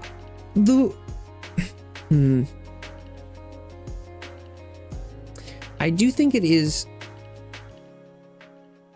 an unfortunate thing with the internet that I think it's the idea that you can present a fictitious version of this personal reality. And that I think if you pretend that you have a different version of this box for someone else, like if someone else shows up and they're like, right, they're trying to keep this box over here, and then they have this other box they display, that this hurts all of us. Because if you show up and you say things that you don't mean, this is bad for everyone. And so that's the thing where I'm like, even though, right, I am not obligated. Oh, why did I type someone else but I wrote me, you, whatever. It's kind of weird. How did I just notice that? But it's like the I have no obligation, but I do want to try because that's important to me. Does the stream get derailed by a bad person? Did you inspire this? No, it's just that in combination with some certain viewers that I don't understand, and mostly just like, right, internet in general. So, right, I see, and it's also, right, it's Pride Month. So I've seen some pretty gay posts. There's, lots of stuff about, anti-trans legislation, abortion. There's all sorts of stuff I see, in the news, online, and that I'm very confused by, because as long as, and I talked about earlier, it's like, as long as it's not like in your box and on you physically, if like it's someone else's, I'm just very confused why you would seek to influence it. And so I was just kind of talking about reality as a whole, to hopefully maybe either, talk about it. The idea would be that some people learn a little bit about me, and then maybe I could learn a little bit about how other people see the world and whether or not this lines up or not. Because I'm imagining that where a lot of issues arise is that this image, isn't quite how other people see it, or right, that like, you know, people are just having a disagreement about something in the middle. And that understanding that two of us are looking at something that exists simultaneously in two different realities that are, you know, shared by people is where disagreements come from, I think. So I just kind of want to talk about that. Because, also, part of the thing was, so I've been trying to figure out how I feel about, so I've been, right, I really like Baldur's Gate 3. I love the game. I love the characters. It's a fandom I am in. Or spell on the agents acting as many spaces as possible to sow discord, which confuses things. And I want to understand that, because I don't know why you would do that. That exists in my reality where I'm like, I know that people are doing things that are intentionally antagonistic or, you know, chaotic. And it, because like, it's like, well, I guess, okay, well, actually, no. So where this exists is it's right here. It is partially in my reality. Oh, actually, because it's like right, it's right here. It is in my reality, and I know that it's also the pay of government agents.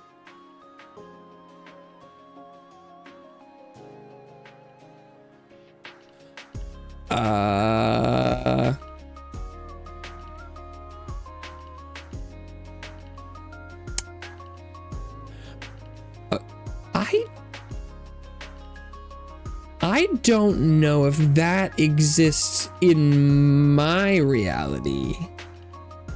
Conceptually to me. So right now that's kind of like right here for me. I think it's entirely possible, especially, and or like if we're talking about like sting operations, like to catch a predator where you pretend to be like a kid. But that sounded more like government intervention, election derailment, Russia stuff.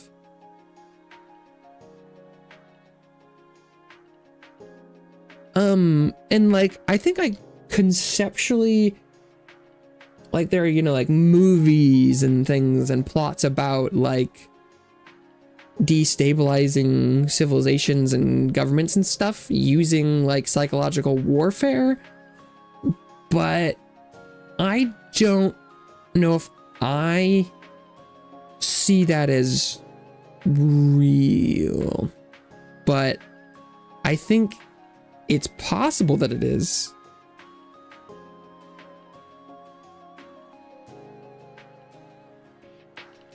But I also know that I wouldn't see it or hear about it in person if real people didn't believe it. And so even if, whether or not the inciting thing is real or fake, to me doesn't matter, because all I care about is what I can see. And if someone else believes it, then it doesn't matter whether or not someone in the first place said it and didn't believe it, because I know that people wouldn't repeat it as much if they wasn't, you know.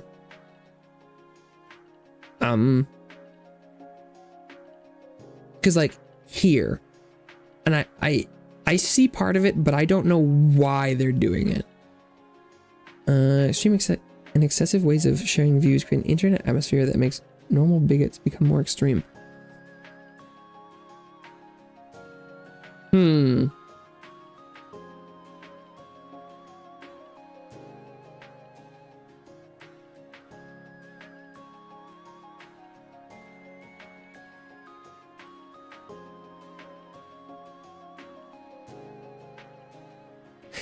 I think that I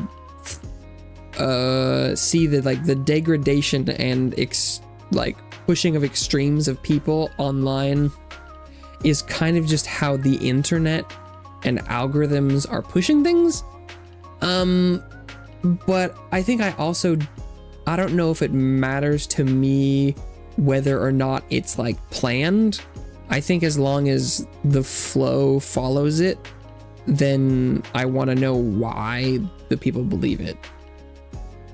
But that is possible, maybe. I hadn't really thought about that a lot.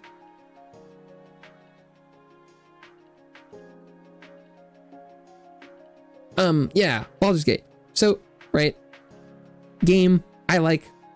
I don't know, like it does intersect with my box a little bit, right? Where it's like, oh, well, actually, no, I should draw it like here, right? Like, because D&D, I like D&D. I was role playing as a character that is essentially self-insert, right? Like, you role play a little bit, although the character I played in Baldur's Gate 3 was really not a character. It was basically just me playing the game. So I did not create like a persona that I was role playing. Even like, I think even when you're playing D&D, even if you are role playing, and you create a character that is very different than you, I still think there are parts of you in there, and so no matter what, it's probably going to touch your box like a little bit. But for me, it was just like, what if I was it was just me in the game, but I'm also like a little demon guy and whatever. But like the decisions I was making were based on my own morality, and the characters that I was getting to know were based on me in my head, like getting to know that character kind of thing, whatever. So like it's kind of personal. And then it's also in someone else's box. Specifically, like, right, I see posts online, the fandom, and I was, I think that, right, optimally, if you want to post positively about something you like online, and this was, I'm trying not to say it shouldn't, because should implies a way things should be, and that I shouldn't try and influence like someone else's reality, what they want to do.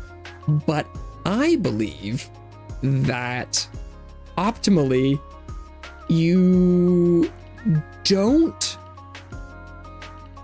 affect someone else's box portion, right? Where you can be like, oh my god, I love this character, and they're like, oh, this is my headcanon for this character or something. There's like, things about like, I'm like, oh my god, I love this plot point or things, or like, even if someone's like, oh my god, Asterion is so bi or whatever, like, or like, oh, I think Gale is trans or something. I'm like, okay, sure, whatever. Maybe that's not in my box or my circle. It's, or maybe it's out over here, and you're like, oh my god, this side quest that I didn't do, and you're like, this makes these two characters so together. It's whatever. But I've seen some posts that get a lot of positive stuff that they're like, oh my god, I love how all of us that play Baldur's Gate are so gay. And right, I'm so happy that people are enjoying something, but that is someone else telling me that this intersection, they're like, oh my god, I love that, playing these games, you come out the other side and you are gay. And I'm like, so I don't love seeing that, because you are telling me what's going on in my box. And whether or not I do or do not support your enjoyment of a thing, I would love if you didn't make a judgment about me. And I'm like, I should also be strong enough as a person to just ignore that, right? Like, it's not negatively affecting me. And I think this is, you know, where some of the issues come from when I was talking about earlier, where like, right, what they're saying is like, oh my God, I love how gay this is, like, right? That's something that is also coming from their box. So I'm not going to say that they shouldn't, you know, like say it, but I would love so much if they could word it in a way that is like an I statement, because when it's like, I'm not going to in either direction, even if it's positive. That's my view is like, ideally everyone can enjoy fandom, games, whatever, in a way that is not indicative of someone else's, you know, interaction with it. But it was this thing, there was like I also saw something that was like, oh, you know, they are supposed to probably also be funny and stuff too. So like, you know, maybe not taking it super seriously, but like, I think a lot of the jokes and things I do has a lot of me in it. And so I think, you know, taking them seriously in certain ways can be okay as well. Sound like fandom says, but it happens to overlap with individual identities. Baldur's Gate is so inclusive and welcoming, or well, it was the thing where they were like, and the thing that's hard is that like, someone was like, wait, I enjoy it, but I'm not. And they were like, you are. And they're like, these games were made for, you know, queer Tumblr people. And I'm like, whoa, hey, let's not claim something. Tomago Cover was like, yeah. So like, I 100% support the idea that, right, like especially like sexualities. The fact that you can, you know, like anyone can romance anyone is awesome. But like, I don't like, that's the point, is that it is for anyone and everyone. So saying it is for a specific subset is reductive. Some of their games made that have LGBTQ plus themes that go overlooked often, Celeste, The Matrix, etc. It's not really in my reality. So really, it's like oh God, what have I done? How do I stop this? Oh shit. How do I stop the zoom? Oh, it was a thing.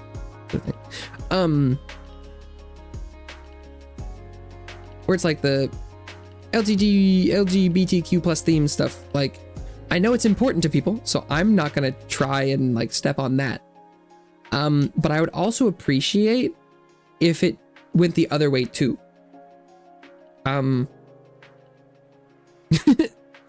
Because in an effort to support people, I don't think we should swing too far the other way, because in a lot of ways, I think that is what's happening. And as respectfully as possible, I want to bring it up a little bit, because the more I see like conservative people be like, they're making everything gay, the more people want to make everything gay, because they're like, well, now we're going to do it harder. And I'm like, whoa, hey, just because some people are being mean to you doesn't mean we should we can all enjoy this, please. I'm like, shit. And so, you know, in a lot of ways, it's like, I am less likely to interact with stuff online because I don't want to step on people enjoying stuff and being like, oh my God, these characters are so bi. It's great. That's awesome. But like, the weird thing is when someone is like, oh my God, this character's sexuality is this specifically. And I'm like, we probably shouldn't do that. But you know, it's just like blue stuff being analogous to Wake Up Sheeple. Represented an analogous story to the trans experience.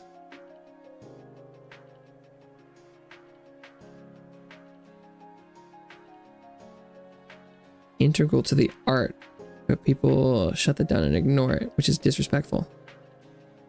I have no idea. So now this is somewhere over. It's either here or here. So I know I've seen Matrix stuff.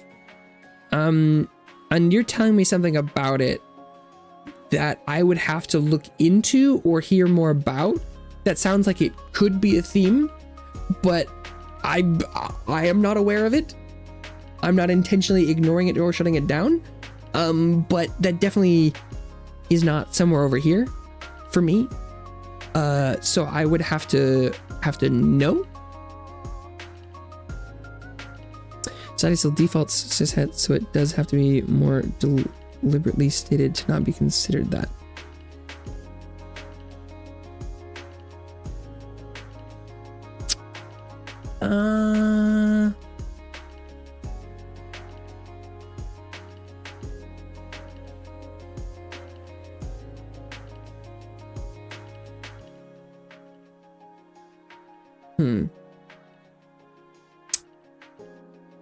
Directors are trans and have come out several times discussing the exact topic. Oh, okay. I was not aware of that.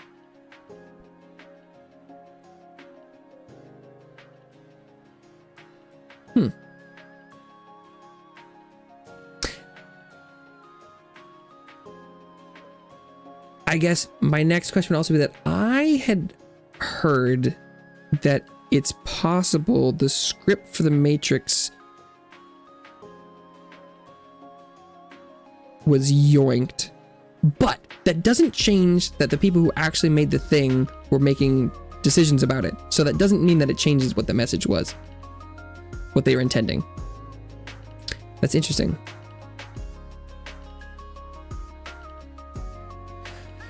But what I would say next is that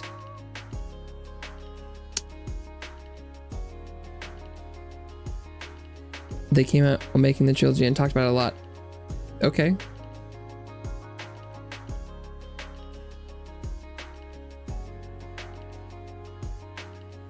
I was not aware of it. Doesn't change that. I'd never heard of that before. An important thing that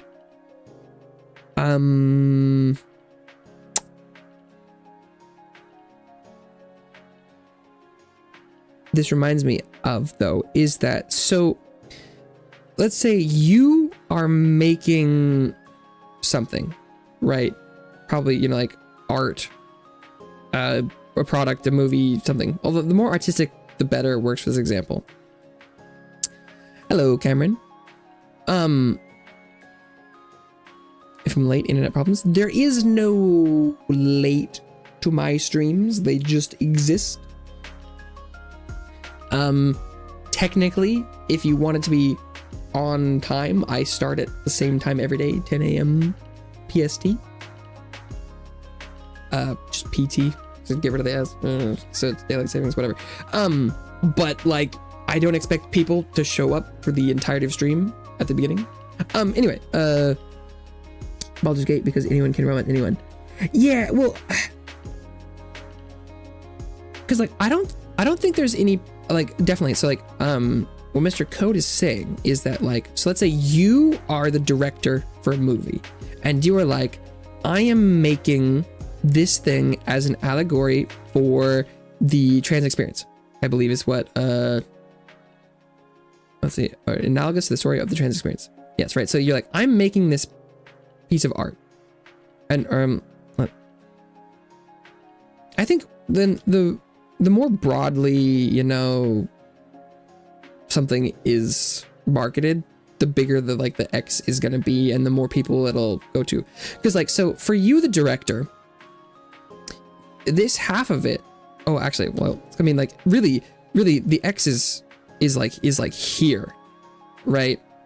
Because you're making a piece of art that you're like, this is very much in my box. This is analogous to my experience of interacting with this world. Right, you're like, you are trans in this example. You're making this and you're this story. And this is very much in you, your physical person, and your personal reality as well as in your reality. But a ton of this, right, you're sharing it. So, you know, a large portion is going to exist in other people's reality, right? Maybe it'll even touch their box. And I think that, like, we can, I do like to hear about when, like, right, talking about, oh, well, the directors came out while doing this thing and there's this stuff. Right, in my reality, that's probably something that was over here, right? I didn't know that. Or maybe it's, you know, maybe it's not drawn quite right because it's like kind of this whole section that existed outside of my reality. But I want to, as much as possible, avoid the rhetoric that I see that is like, so, and I mean, okay, I probably should have drawn this where like there's a portion of this that is like over here, right? And this is the part we're talking about here. So this part exists outside of my reality, but it exists in the director's personal and just reality in general. And someone else, being Mr. Code, this is in their reality.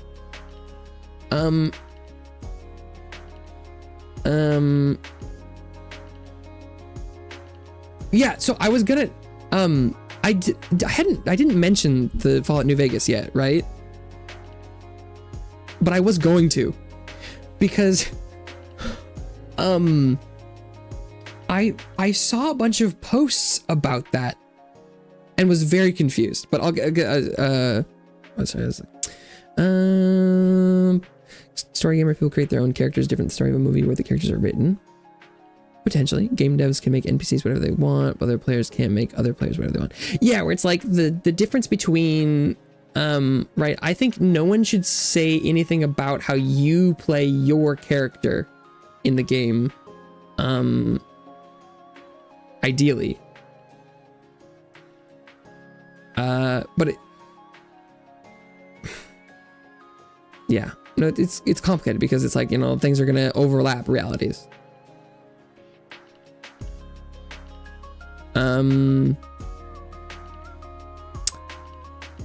But it was like the one thing I like to try and caution against is like, right,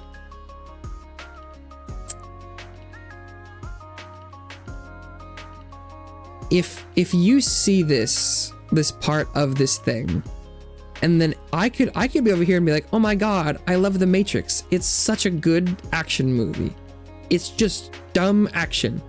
But then someone's like, no, it isn't. It's this, and you don't understand it.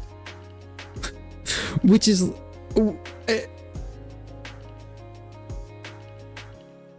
and so as much, it's like, right, people could read into whatever.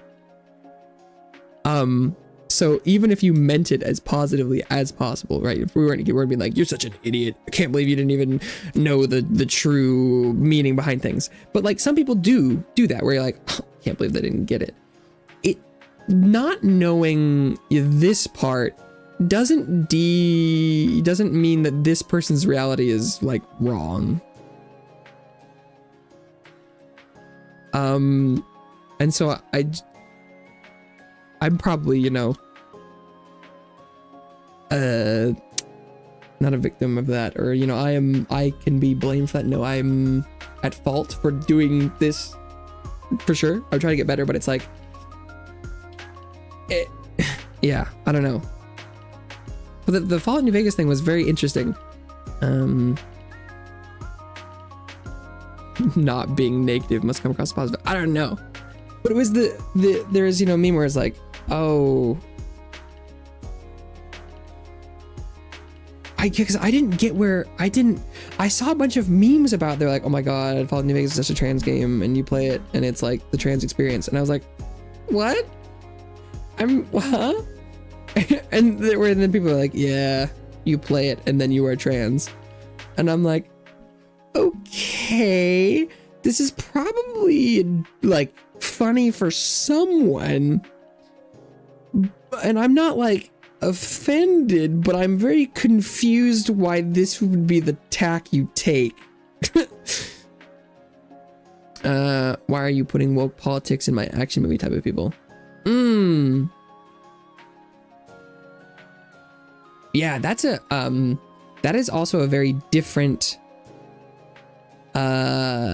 thing, because right, I haven't, right, in trusting solely in what I'm hearing from Mr. Code, believing that like I haven't seen any statements or interviews or anything, but going off of that, then I would think, right, The Matrix is the perfect example of this done correctly, because it can appeal to a regular Joe Schmo, some dumb schmuck like me, where I'm like, pew pew, woo, yeah, or like, you know, but you know, apparently, I believe that there is a lot of that makes sense, that there is, you know, an allegory and analogy for a lot more of a niche experience. And that would mean they did a really good job of woke politics, whatever, right? Because I think the problem that a lot of people have these days is when it's, you know, shoehorn, ham fist, you know, slapped on. Because people can tell when it's not a homogenous intended story. And so I also am sort of annoyed by when something is put in something and I'm like, I don't think this was meant to be it. Once you're displaying the important part out loud, then there's issues. What do you mean by the important part? How I hear that is that, based on this example, right, the Matrix movie, you're like, this is the important part. Wasn't safe to make certain topics clear. Draft your accent setup. I see. I see. Well, safe to make certain topics clear.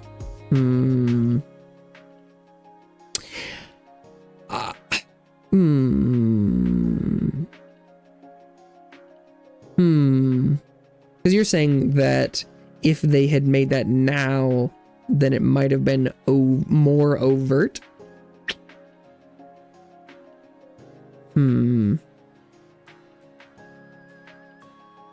that making things brutally spoon-fed to the audience so that you can't miss it is part of the intent.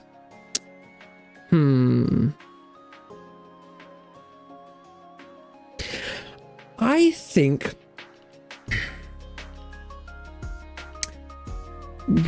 what you can have an openly trans character in a movie or something, and whether it's done tastefully or not, the reaction will be the same.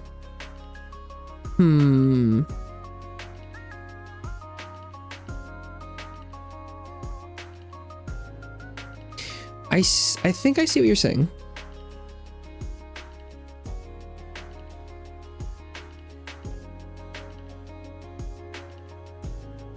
Openly gay characters. Yeah, that probably would have made the analogy more clear. Temporary interviews.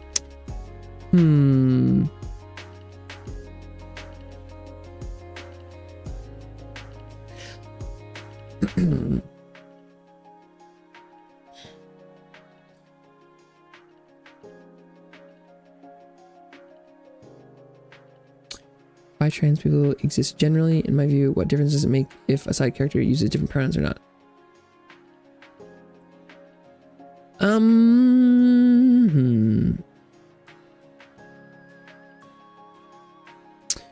So I think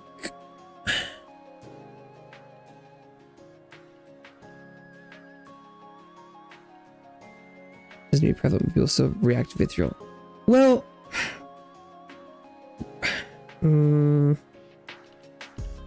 there will always be people that like or dislike something, and there's nothing you can do to change that.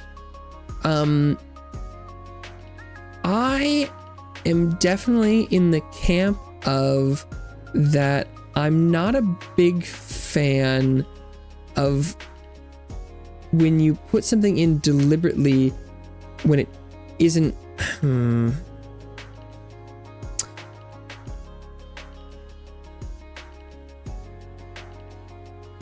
By chance people existing is an issue. No.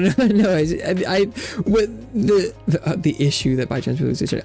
The way I took that was the issue was not them. I understood that the issue you were speaking to was the difference between reality and the media was that you're like including people that are not that are, you know, bi and trans. Is the issue was them not being included because in a regular reality they would be there. I think it was like I didn't think you were saying they're like, well, the issue is that they exist. Don't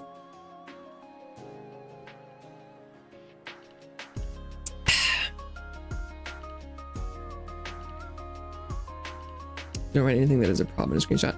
Well, so the way I see it is it's the difference between it's like it's like a screenshot. Let's pretend we have a thing where it's like, right, ideally it's just something that has 3 people. And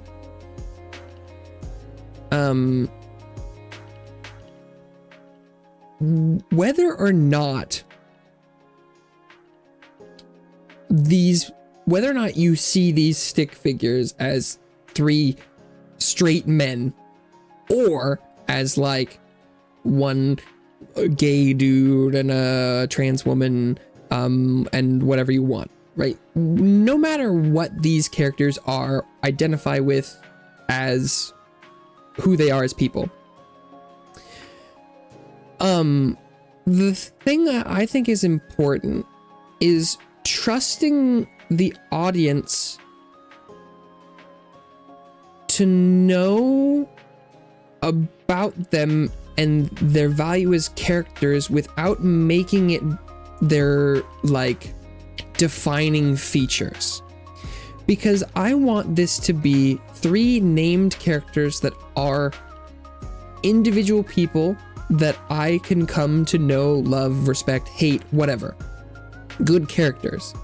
And I want them to just be like their name and who they are, not, oh, there's the token gay person.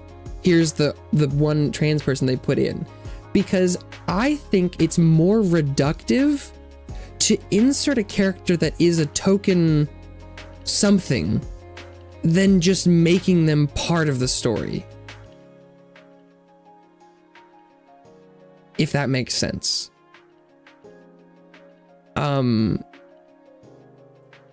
Because I do think that people are capable of, you know, if they are capable of appreciating the differences and like identities of people, then they will, and you don't need to tell them they need to. Because I think that if they don't like it, they're already not gonna like it, and that trying to force them to see it won't help. Hopefully that didn't seem too fucked up. Our flag means death. Nope, I have not. I think I've heard you talk about it though. I think I used to have mom in my username and people would assume I was a man and would even ask if I was really a dad. Oh.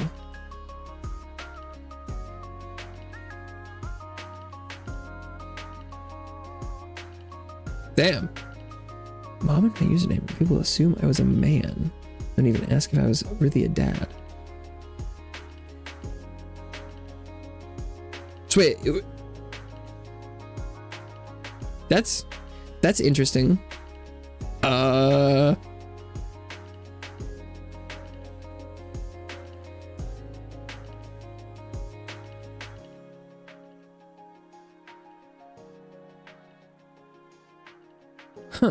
Yeah, people are fucked up.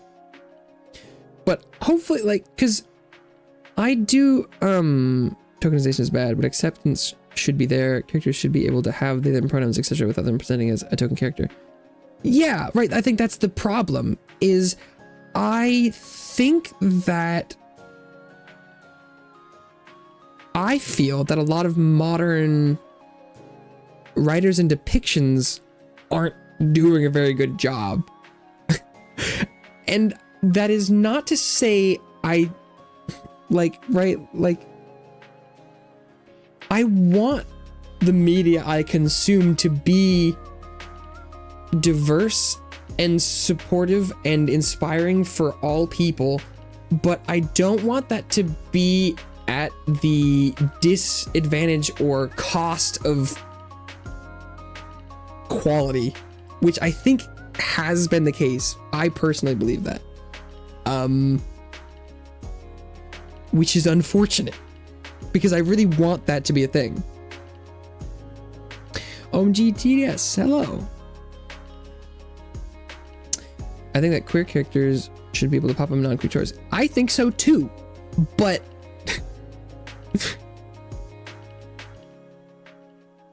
I think the thing where the distinction is, right, long time no see indeed. Interesting time to pop back in. Like, because in my reality, right, it shouldn't be queer and non-queer stories. It should be a story. It should be just a story. And what it has, it has. Personally, most media that I've found that have the tokenization issues just been low quality content in general. Okay. Yeah.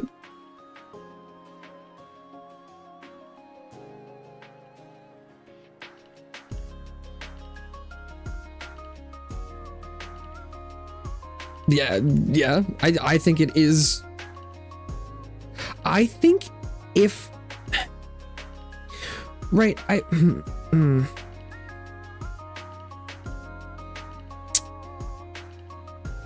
it's like a delicate thing where it's like,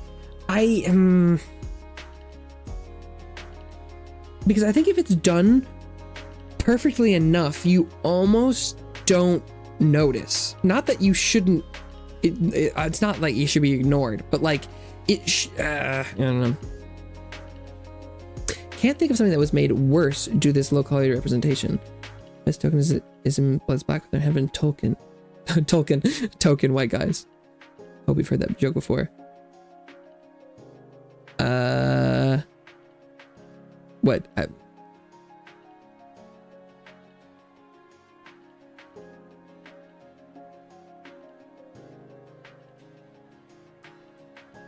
Maybe. Let's see. Let me think of it like an example.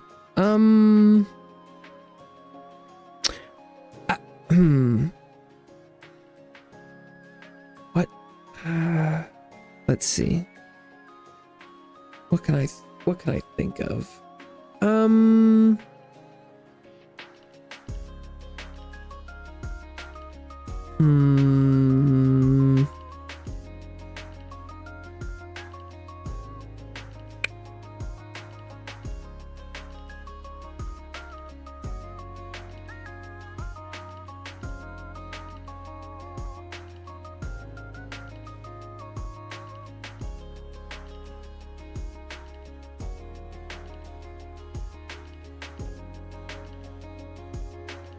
I know there was something recently that I was thinking about, and I can't remember what it is now.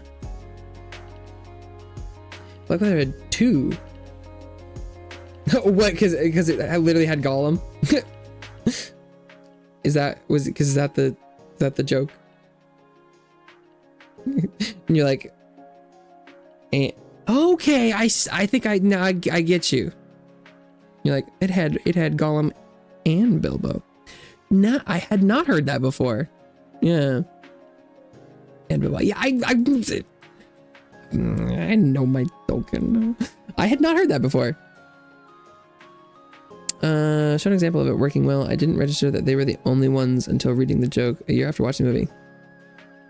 That is funny. I had not heard that. Or I don't think so. Maybe I had. It's been a while.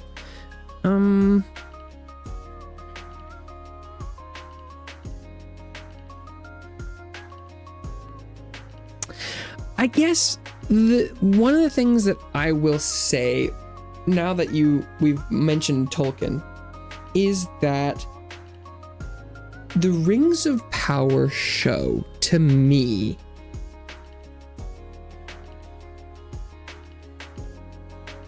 I feel like it's the most I've ever felt like the reality of like woke stuff hurting media, because I got the vibe from that show that the point of them making it was like, look at this diverse cast of people doing the things, and that they missed the part where they were supposed to have a good story and good characters. But they were like, check out this woman dwarf who is also a person of color. Look at this woman main character who beats up dudes. But then they're like, but Galadriel's kind of a bitch. And there's not a plot. And it was like, hang on. Wait, that's the vibe I get, where I'm like, I think that in your effort to make it inclusive and empowering, you have somehow done the exact opposite for me. If it ain't Peter Jackson, I don't want it. Well, I'm like, it shouldn't be that, but that does seem to maybe, unfortunately, be a trend. There's low quality shows in general. Wheel of Time has the same problems. Damn. Hitting Rings of Power, like, well, it's just a low quality show in general. The highest budget show of all time. Damn, straight savage. Recent D&D movie did diversity well. Yeah, hell yeah. Problems don't stem from the representation. They don't need to be mutually exclusive. Is that not what I've been saying?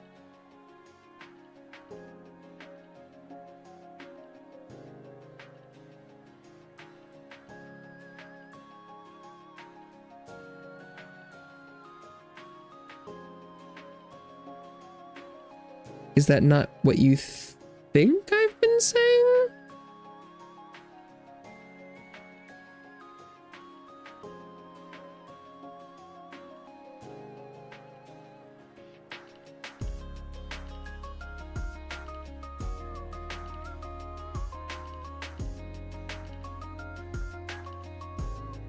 How it was painful.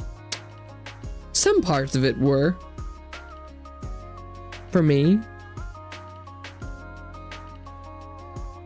But at least there was like a driving plot that felt like someone had thought about it, because it was just at least a little bit based on the book. I view both those shows the result of a corporation trying to produce content for a quick buck, not a necessity for the story. Yes. I agree.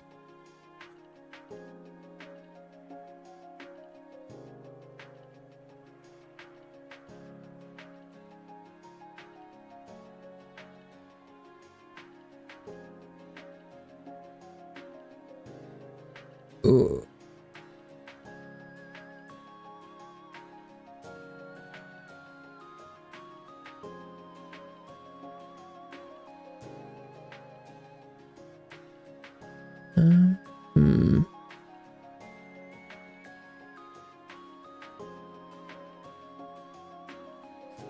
Just notice the reputation is bad or worse than when the issue is the whole show is bad.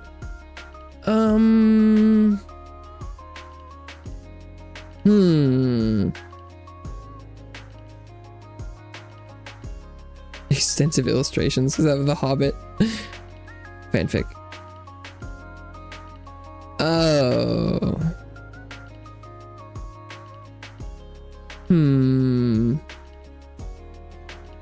I see.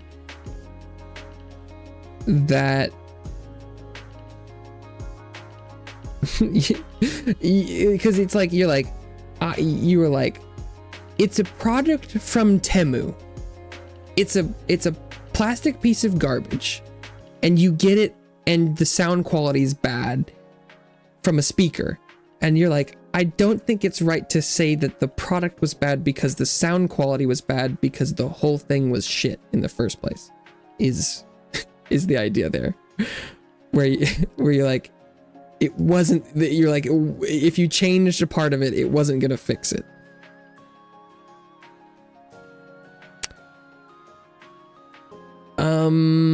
I feel like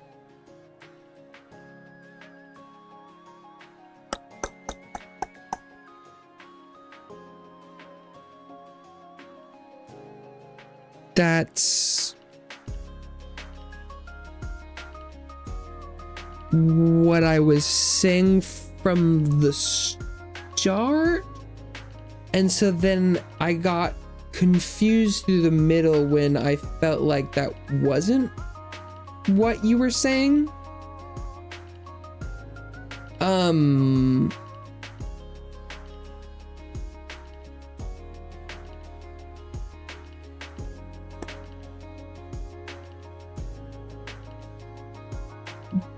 Because what I was saying, I think, you know,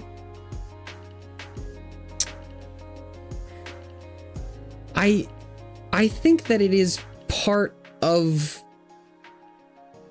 the problem with the process, right? Is that because when you set out to make a product in the first place, whether it is a physical thing, a show, story, whatever,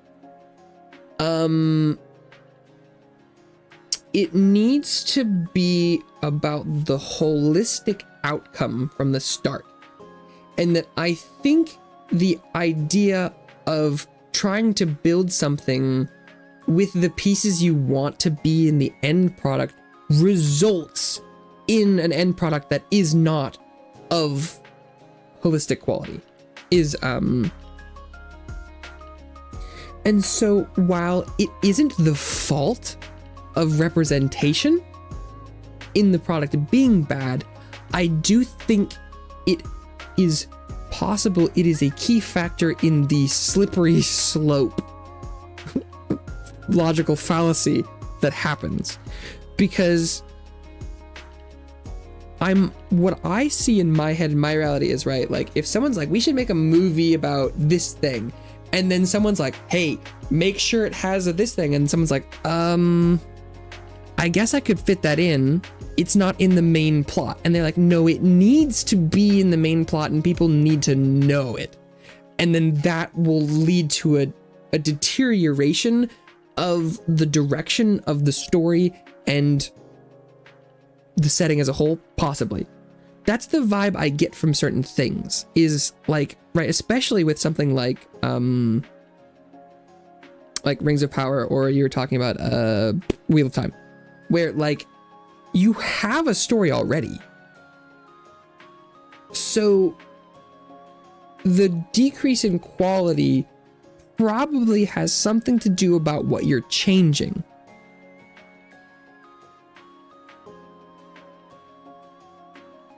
Because it's kind of like thing where like, if you're like it could be entirely irrelevant. That is entirely possible, right? It could be that like you've got a studio that is a black box, and you put a script in one end, and maybe shit was always gonna come out the other side. Maybe. It's possible. It's possible. Don't think that happens with the reputation though. I don't think it's the casting director's fault. The story sucks. No, I don't think it is either. I don't think it has anything to do with the physical people representing it whatsoever. I don't think that either. I think it's a writing thing.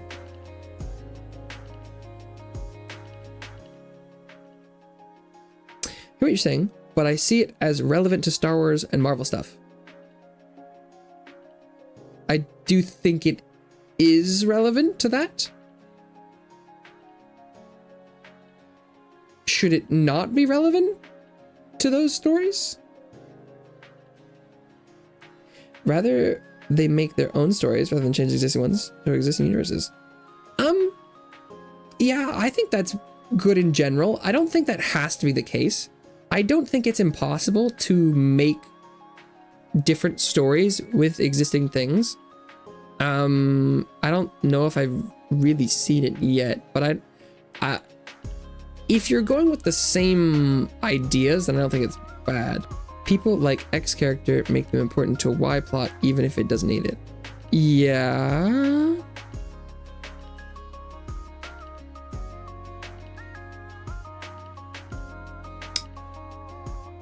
The new Little Women was fantastic. I have not seen that.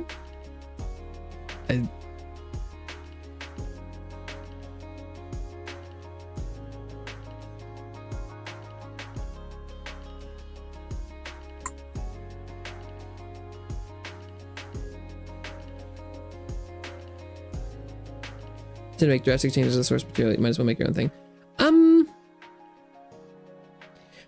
I don't think that is necessarily true.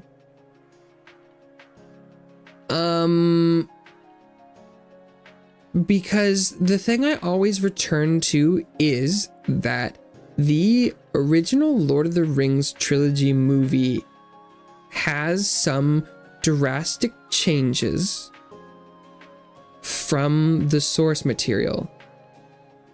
And I think they are both very good. And I think the idea is that the principles and trajectory and like essence was maintained. Neil Gaiman's Sherlock versus Cthulhu stuff. No idea what that means. Blade Runner, androids, like sheep. That is an interesting one to bring up, because that is a good example. Because if you have a short story that you extrapolate into a full-fledged narrative, that is a good example of being like, what if we took the core principles and like made an entirely different story that was based on the same concept? And so they can both be good, but I do think it like needs to just be like well put together. But I think there's a connection between, right? That's why I feel as though there's something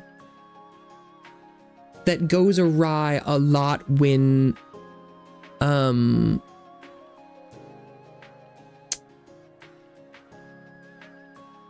using written work that you're adapting, and that you change the original message. Because I think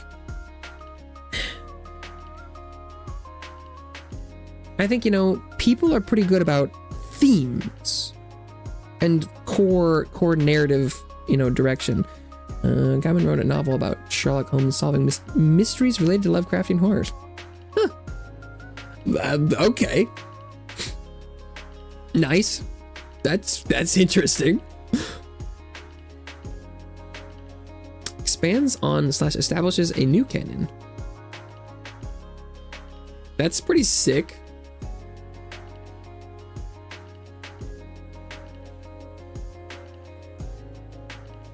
Kind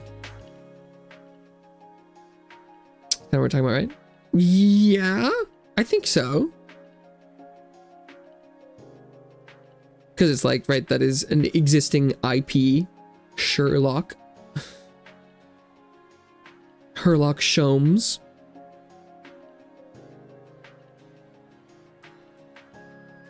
Most common, most recent. I mean, I don't know why I said that.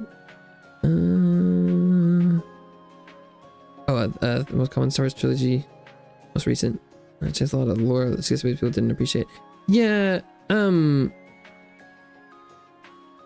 Hey, hello, Dracula.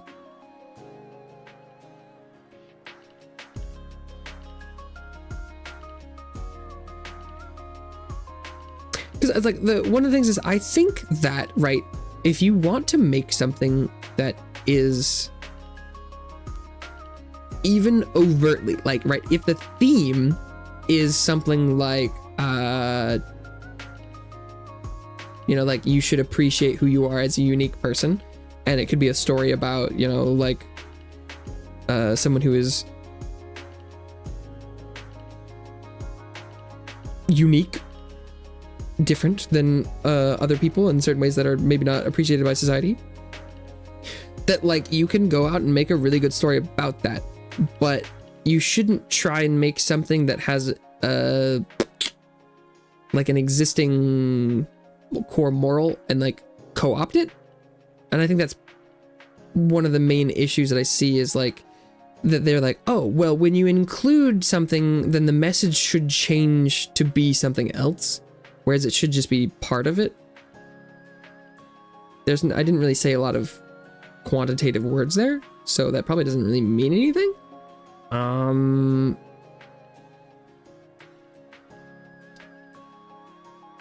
But it's the idea that like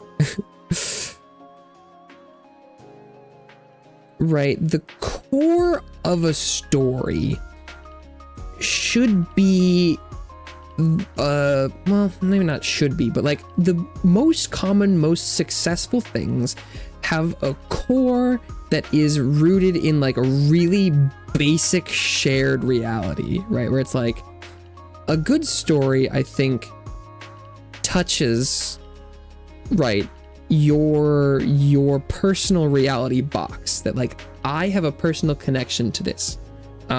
Most common, you know, things are like saving the world, or, you know, like friendship and stuff, where it's like, right, it's something that is like, I like me, I like other people, I like not being dead stuff, right? We're like the triumphing good over evil. So there should be some really personal stuff in there, right? Like the more you can connect with something personally, and on the lowest reality level, the better. But the I guess I kind of drew the center of this X a little close to, like, it's inside the box, but like ideally the core of it is something that's pretty basic, like, or, you know, something that's super understandable. Well, I mean, it doesn't have to be like, if you have something that's like niche, then you can get as like as weird and specific as possible. But like a lot of movies will be like Cars, right? And that's the central theme of like Fast and Furious, or the Cars movie line, right? Where like people like cars, car go fast, car pull thing, car race each other, you know? But then you can have, you know, themes and stuff that are attached to that. But then if you go, okay, the theme of my movie is this, like, you know, character or thing that's specific to something, then you're immediately well, yeah, I see how that where it's like it depends on the process, because you obviously, a lot of good stories do start right here, where like I don't know, for some reason I'm thinking of 6th grade. Was that what was called? 8th grade? Fuck, I don't remember. The one where it's like, right, some really good stories are based entirely off of the personal identity of someone, right? It's like a personal experience. But that okay, maybe now what I'm thinking is that it's, you know, the story branches from this personal thing where like this is about you, but that, you know, it comes out and hits home, where it's like there's the part that other people can understand, and in so doing maybe also understand you. And I think so. How do I? Let me try and draw what I think some of the issues are. Is if you go and you're like, I want my story to be about this.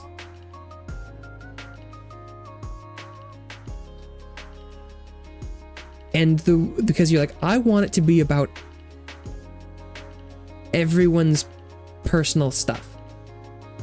And I think the best way to do that is by taking a diverse cast of characters, not talking about physical diversity, like specifically. It can be. That's not the point. Is that it is 3 people that have very separate realities, both physically, personally, in general, and making a good connection story between them.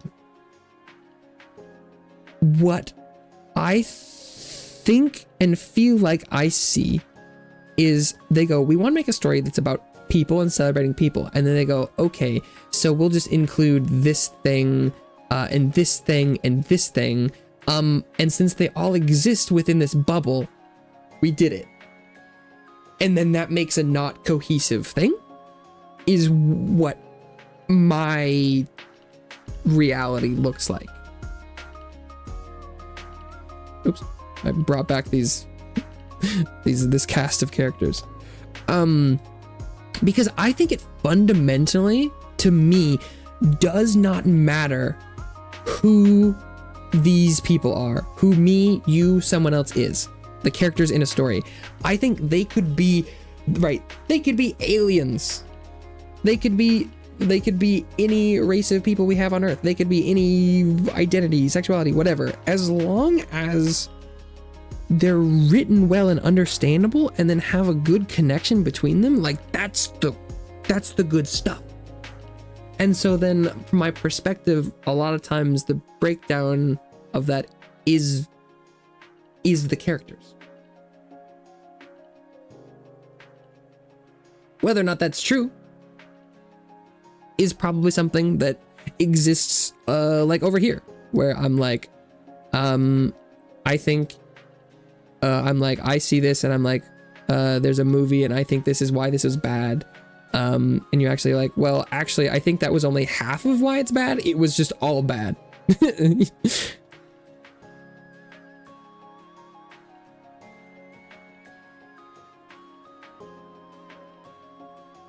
But I also hope that in the setup, it's clear that I don't want to actually say very much of anything about someone else's box area. And so if I say something in media or whatever is not to my liking, it's not because of anything in it that you felt related to yourself. Because I don't think that way. And I don't think anyone does. Often they're like, I don't think I like that because it was something that affected their box. Where I'm like, I thought this movie just wasn't very fun because it was very distracting how they wrote the things. But then, you know, some might see it and be like, well, this character that they thought was bad was a lot like me, right? That was they didn't like the token, this character. I mean, that apparently, based on some of the things I've seen, there's definitely some negative connotations there. I'm just saying that if there was a representation, it's like, it's like the basis of disagreement where I'm like, I think I just didn't like a thing. I'm not saying it was because of that, but that was the part of it that maybe I didn't like.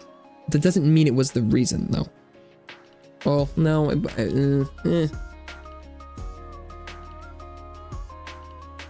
It's kind of like hopefully this example makes sense, but like if I'm sitting in like sitting in where I live, I'm by a window, and suddenly a toaster hurtles through the window and hits me on my head, and I'm like, fuck, oh my god. Like, what the hell? And then I make a post about like toasters. What the fuck? And then someone's like, I really like toasters. I'm like, well, the problem wasn't the toaster. It was that I was hit over the head with it. The problem was the person that caused that to happen. Maybe there was an accident. Maybe someone accidentally catapulted their toaster. And then it's not like, if there was an accident, I shouldn't be mad at that person. I'm basically just mad at the reality that I was hit with a toaster. And so it's like, I'm not making a statement against toaster chucker, toasters. I'm just in my reality that it's hurt. And hopefully that doesn't affect yours. And that you probably shouldn't care if someone decides that they don't like me because I said something negative about toasters. But, like, sometimes that happens where it's like, I'm watching a movie and something happens that I don't like, and I'm like, wow, I did not like that. And then people are like, well, shit, get a load of this bigoted freak. No, that's probably not, that's probably a little hyperbolic, of course. But I think it illustrates where a lot of our issues come from, hopefully, is this system. Maybe?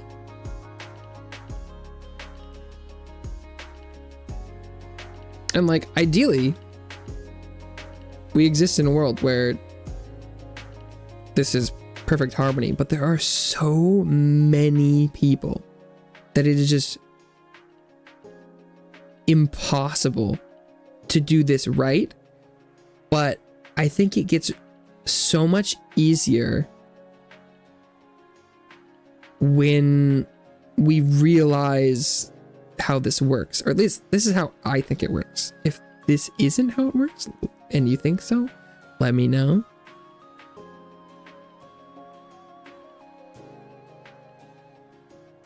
Because I think this, hopefully, I was talking about, I'm like, well, I have an issue with a small part of it that is, you know, maybe not even real to you, or I didn't know about that. Because now, right, before the Matrix, you know, existed somewhere differently on my spectrum. It was like over here or whatever. But now it's probably more here. Oh, this is... I mean, in theory, it should, you know, probably still be, you know, more outside than in, because there's probably stuff I'll never understand or know or whatever, or, you know, be in someone else's thing. But it shifts all the time. But that I personally believe that, you know, being hopefully respectful of these relationships is better. I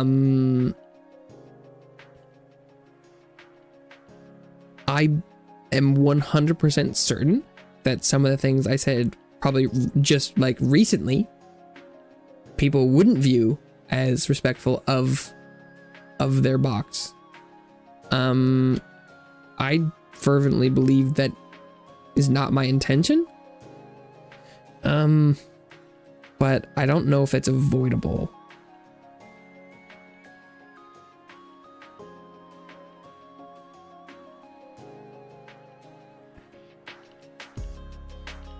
Which is tough.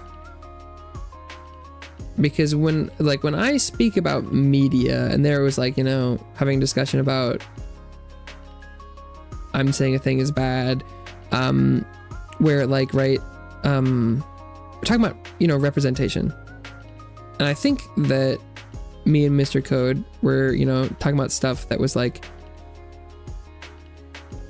they were saying, well, no, it's not this part that is, you know, the bad thing, or, you know, maybe it's like, maybe more outside, you know, outside my sphere. I do want, how do I say that? It's like, because I'm not saying the thing being somewhere is ever negative. I don't know. It's not a good way to say that.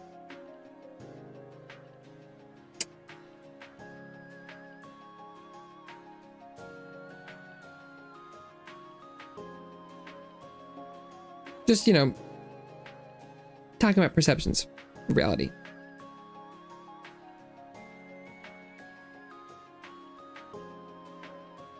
Maybe.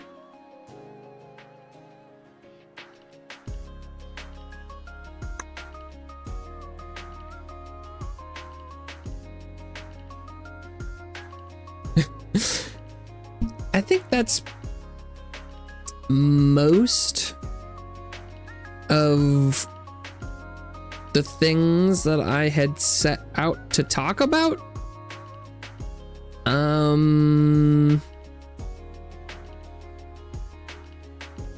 I think I hit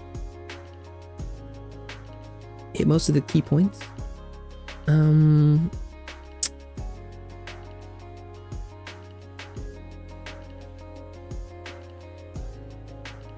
Because it's like my biggest takeaway though is that I do feel like there's definitely a difference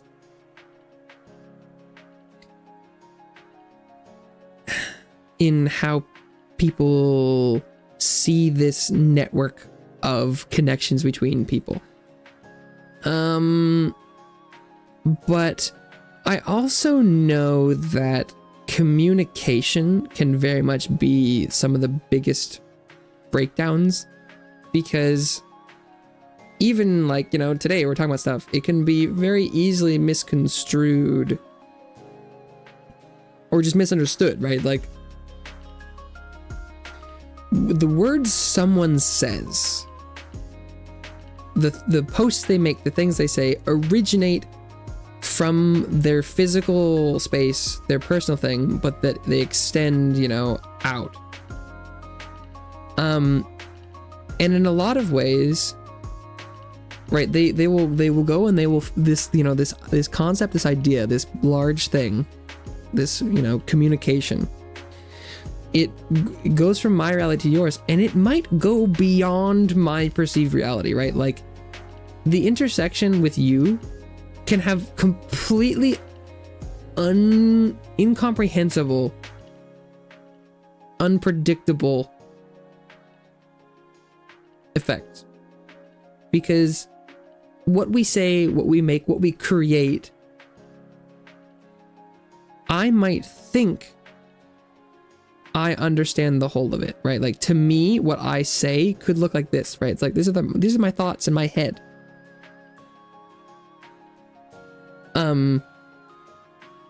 But to someone else, right, they're like, oh, I hear you say that, and it exists kind of like this, where it's like their understanding of that concept is not something that is in my control.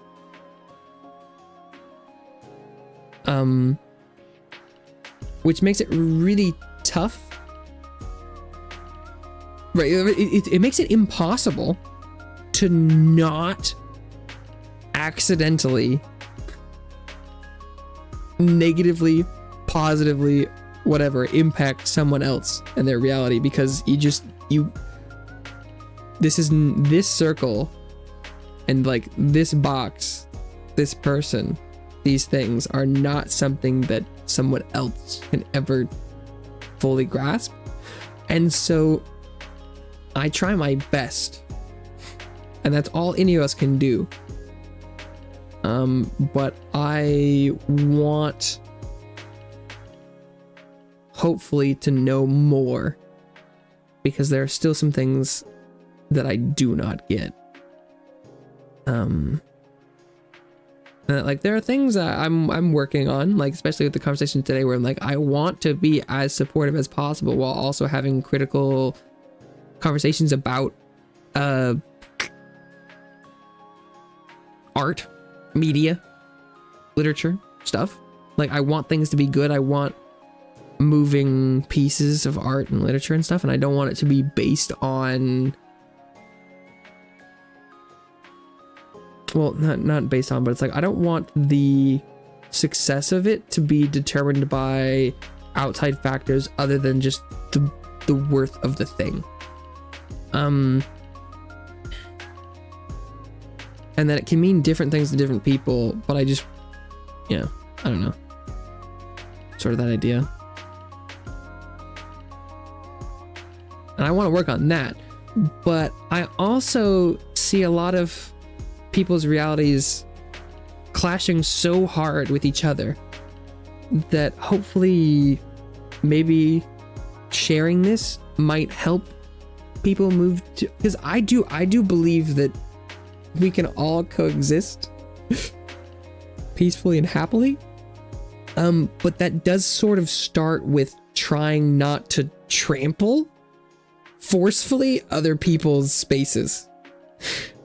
Physically, mentally, whatever. And it's like hard to do perfectly.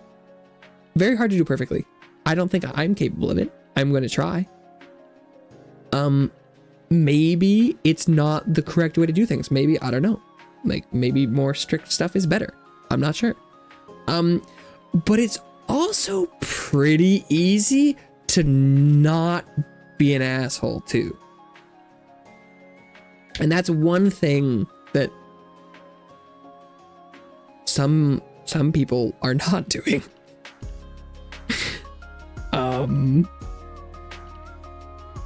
But I would like to understand why.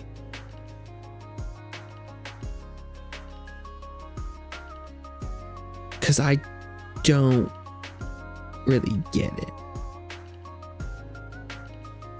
And I was thinking maybe it's because this has not occurred to them. I doubt anyone is gonna see this that doesn't probably think somewhat like this, but you never know, right? I don't know.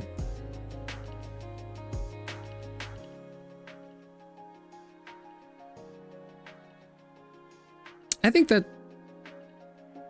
hopefully I've said what I meant to say.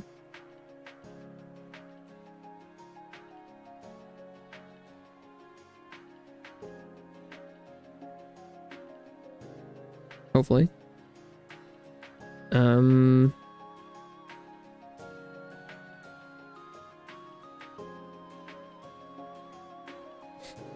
But I did sort of ramble about this for like a couple hours, so hopefully there are parts I can cut out.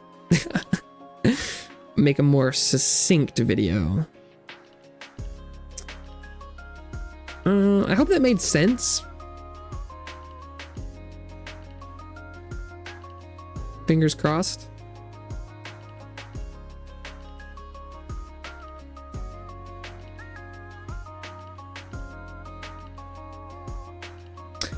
But also,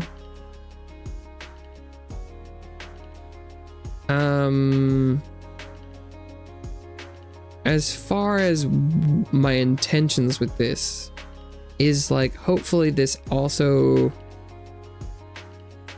has moved, I think I said this a little bit before, but it's like has moved my reality at least more into yours, whether or not you agree with it or not, whether or not you see it the same way as I do. I think hopefully you see more of mine, and that can influence your decision of whether like you would like to see more of mine, have our realities intersect more often.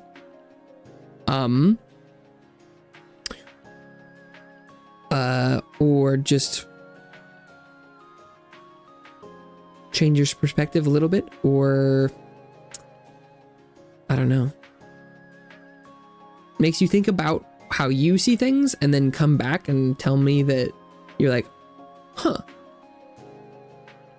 I think that's not how I see it. I think it works like this. And that I do like to talk about this stuff.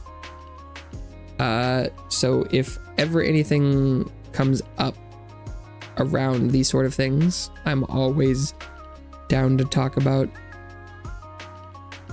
our existence.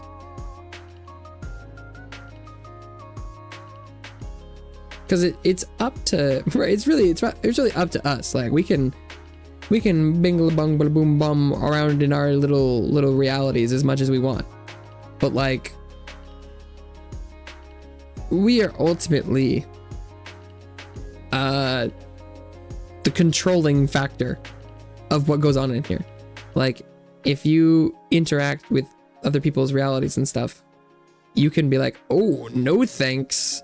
You can, I mean, in some ways you can't remove yourself a lot of times from other people's realities. Like once you've intersected, that's kind of it. But like blocking people on the internet can be pretty close to that, because the internet makes your reality so expansive that you can connect with so many people that you would never normally, you know, see or interact with. But like, you are in control. So hopefully, you know, you can interact better with your reality, question mark? I don't know.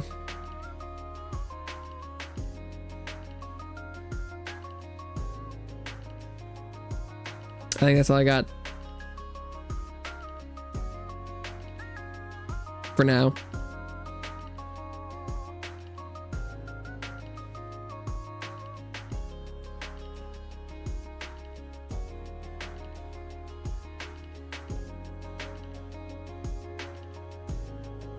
Or at least for being spoken out loud. So I guess, unless anyone else has anything else to talk about, maybe then I'll think about just trying to edit some stuff. I'm totally okay with hanging out and doing something different, but that's kind of the end of my plan so far.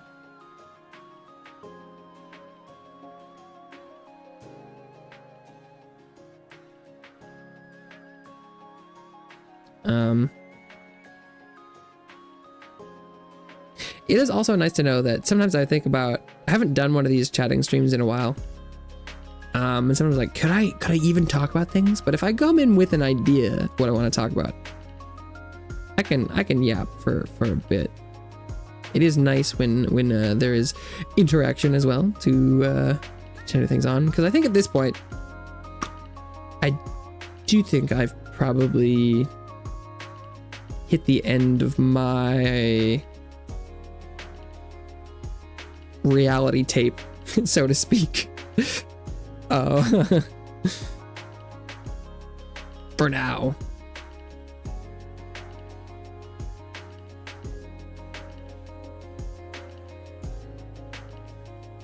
3-hour TED Talk. I appreciate the way you framed that.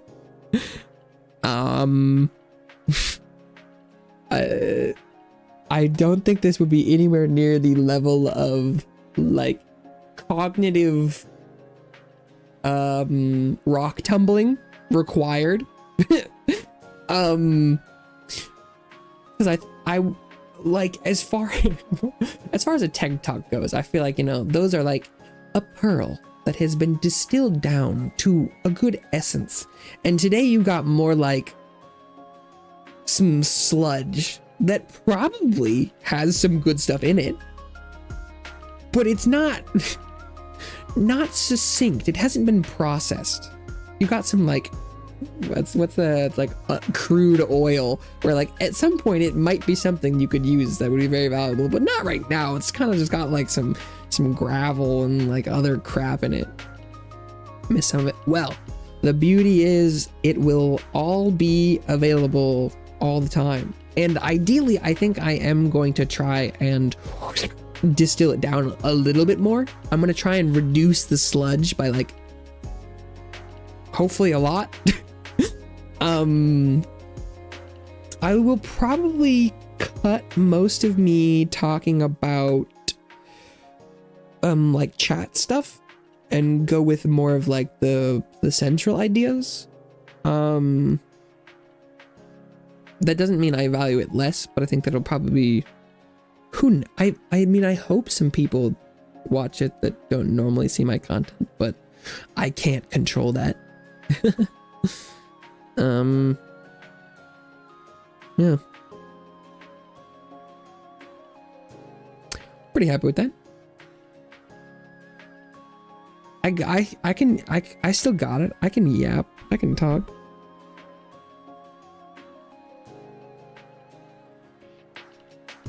But yeah, no, okay.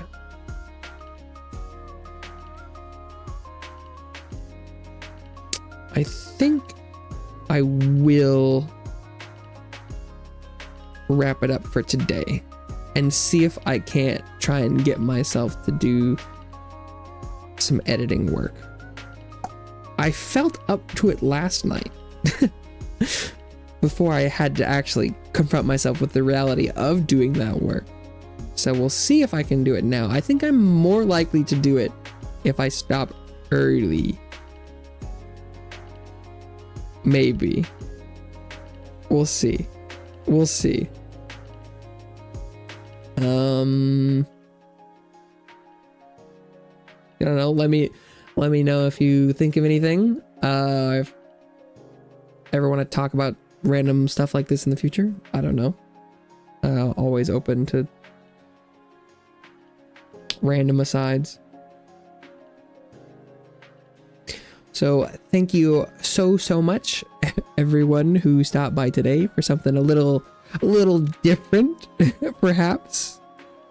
Not super different for me in my head, but I think it is pretty different than what I normally project into your spaces from me.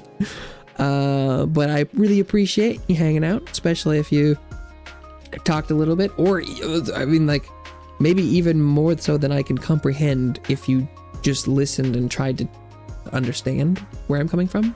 That's super crazy, awesome, important. It's like the best skill ever. Beams a new infantry ahead. Maybe, but don't take this hopefully as truth. Hopefully you can just sit with it and digest it a little bit. And if you decide that it's BS, that is 100% a-okay. This does not need to be how you see things. But if you decide that it does make sense, I would love if you let me know and be like, you know what? I think that is, so that I know I feel a little bit like our circles are closer. But it doesn't have to be that way. But let me know. Or if you decide that there's something else different going on. I don't know. Or maybe you're like, you're crazy. This is so weird. Why are you thinking about this? What? That's like, spend less time in conceptual land, dingus. But yeah. Let me know. Thank you again. I think this will be it for today. Bye for now. I will be back tomorrow, of course. Short Wednesday. I don't know what I'll be doing tomorrow. I'll probably be playing a game tomorrow. I like yesterday, if you had asked me, if you told me I was gonna be doing this, I'd be like, what the hell are you talking about? You're crazy. But hey, you never know. You never know what the future holds. I'll probably be playing a game though. But thank you again. I hope you all have a wonderful rest of your day. And I hope I see you again sometime soon. Bye-bye for now.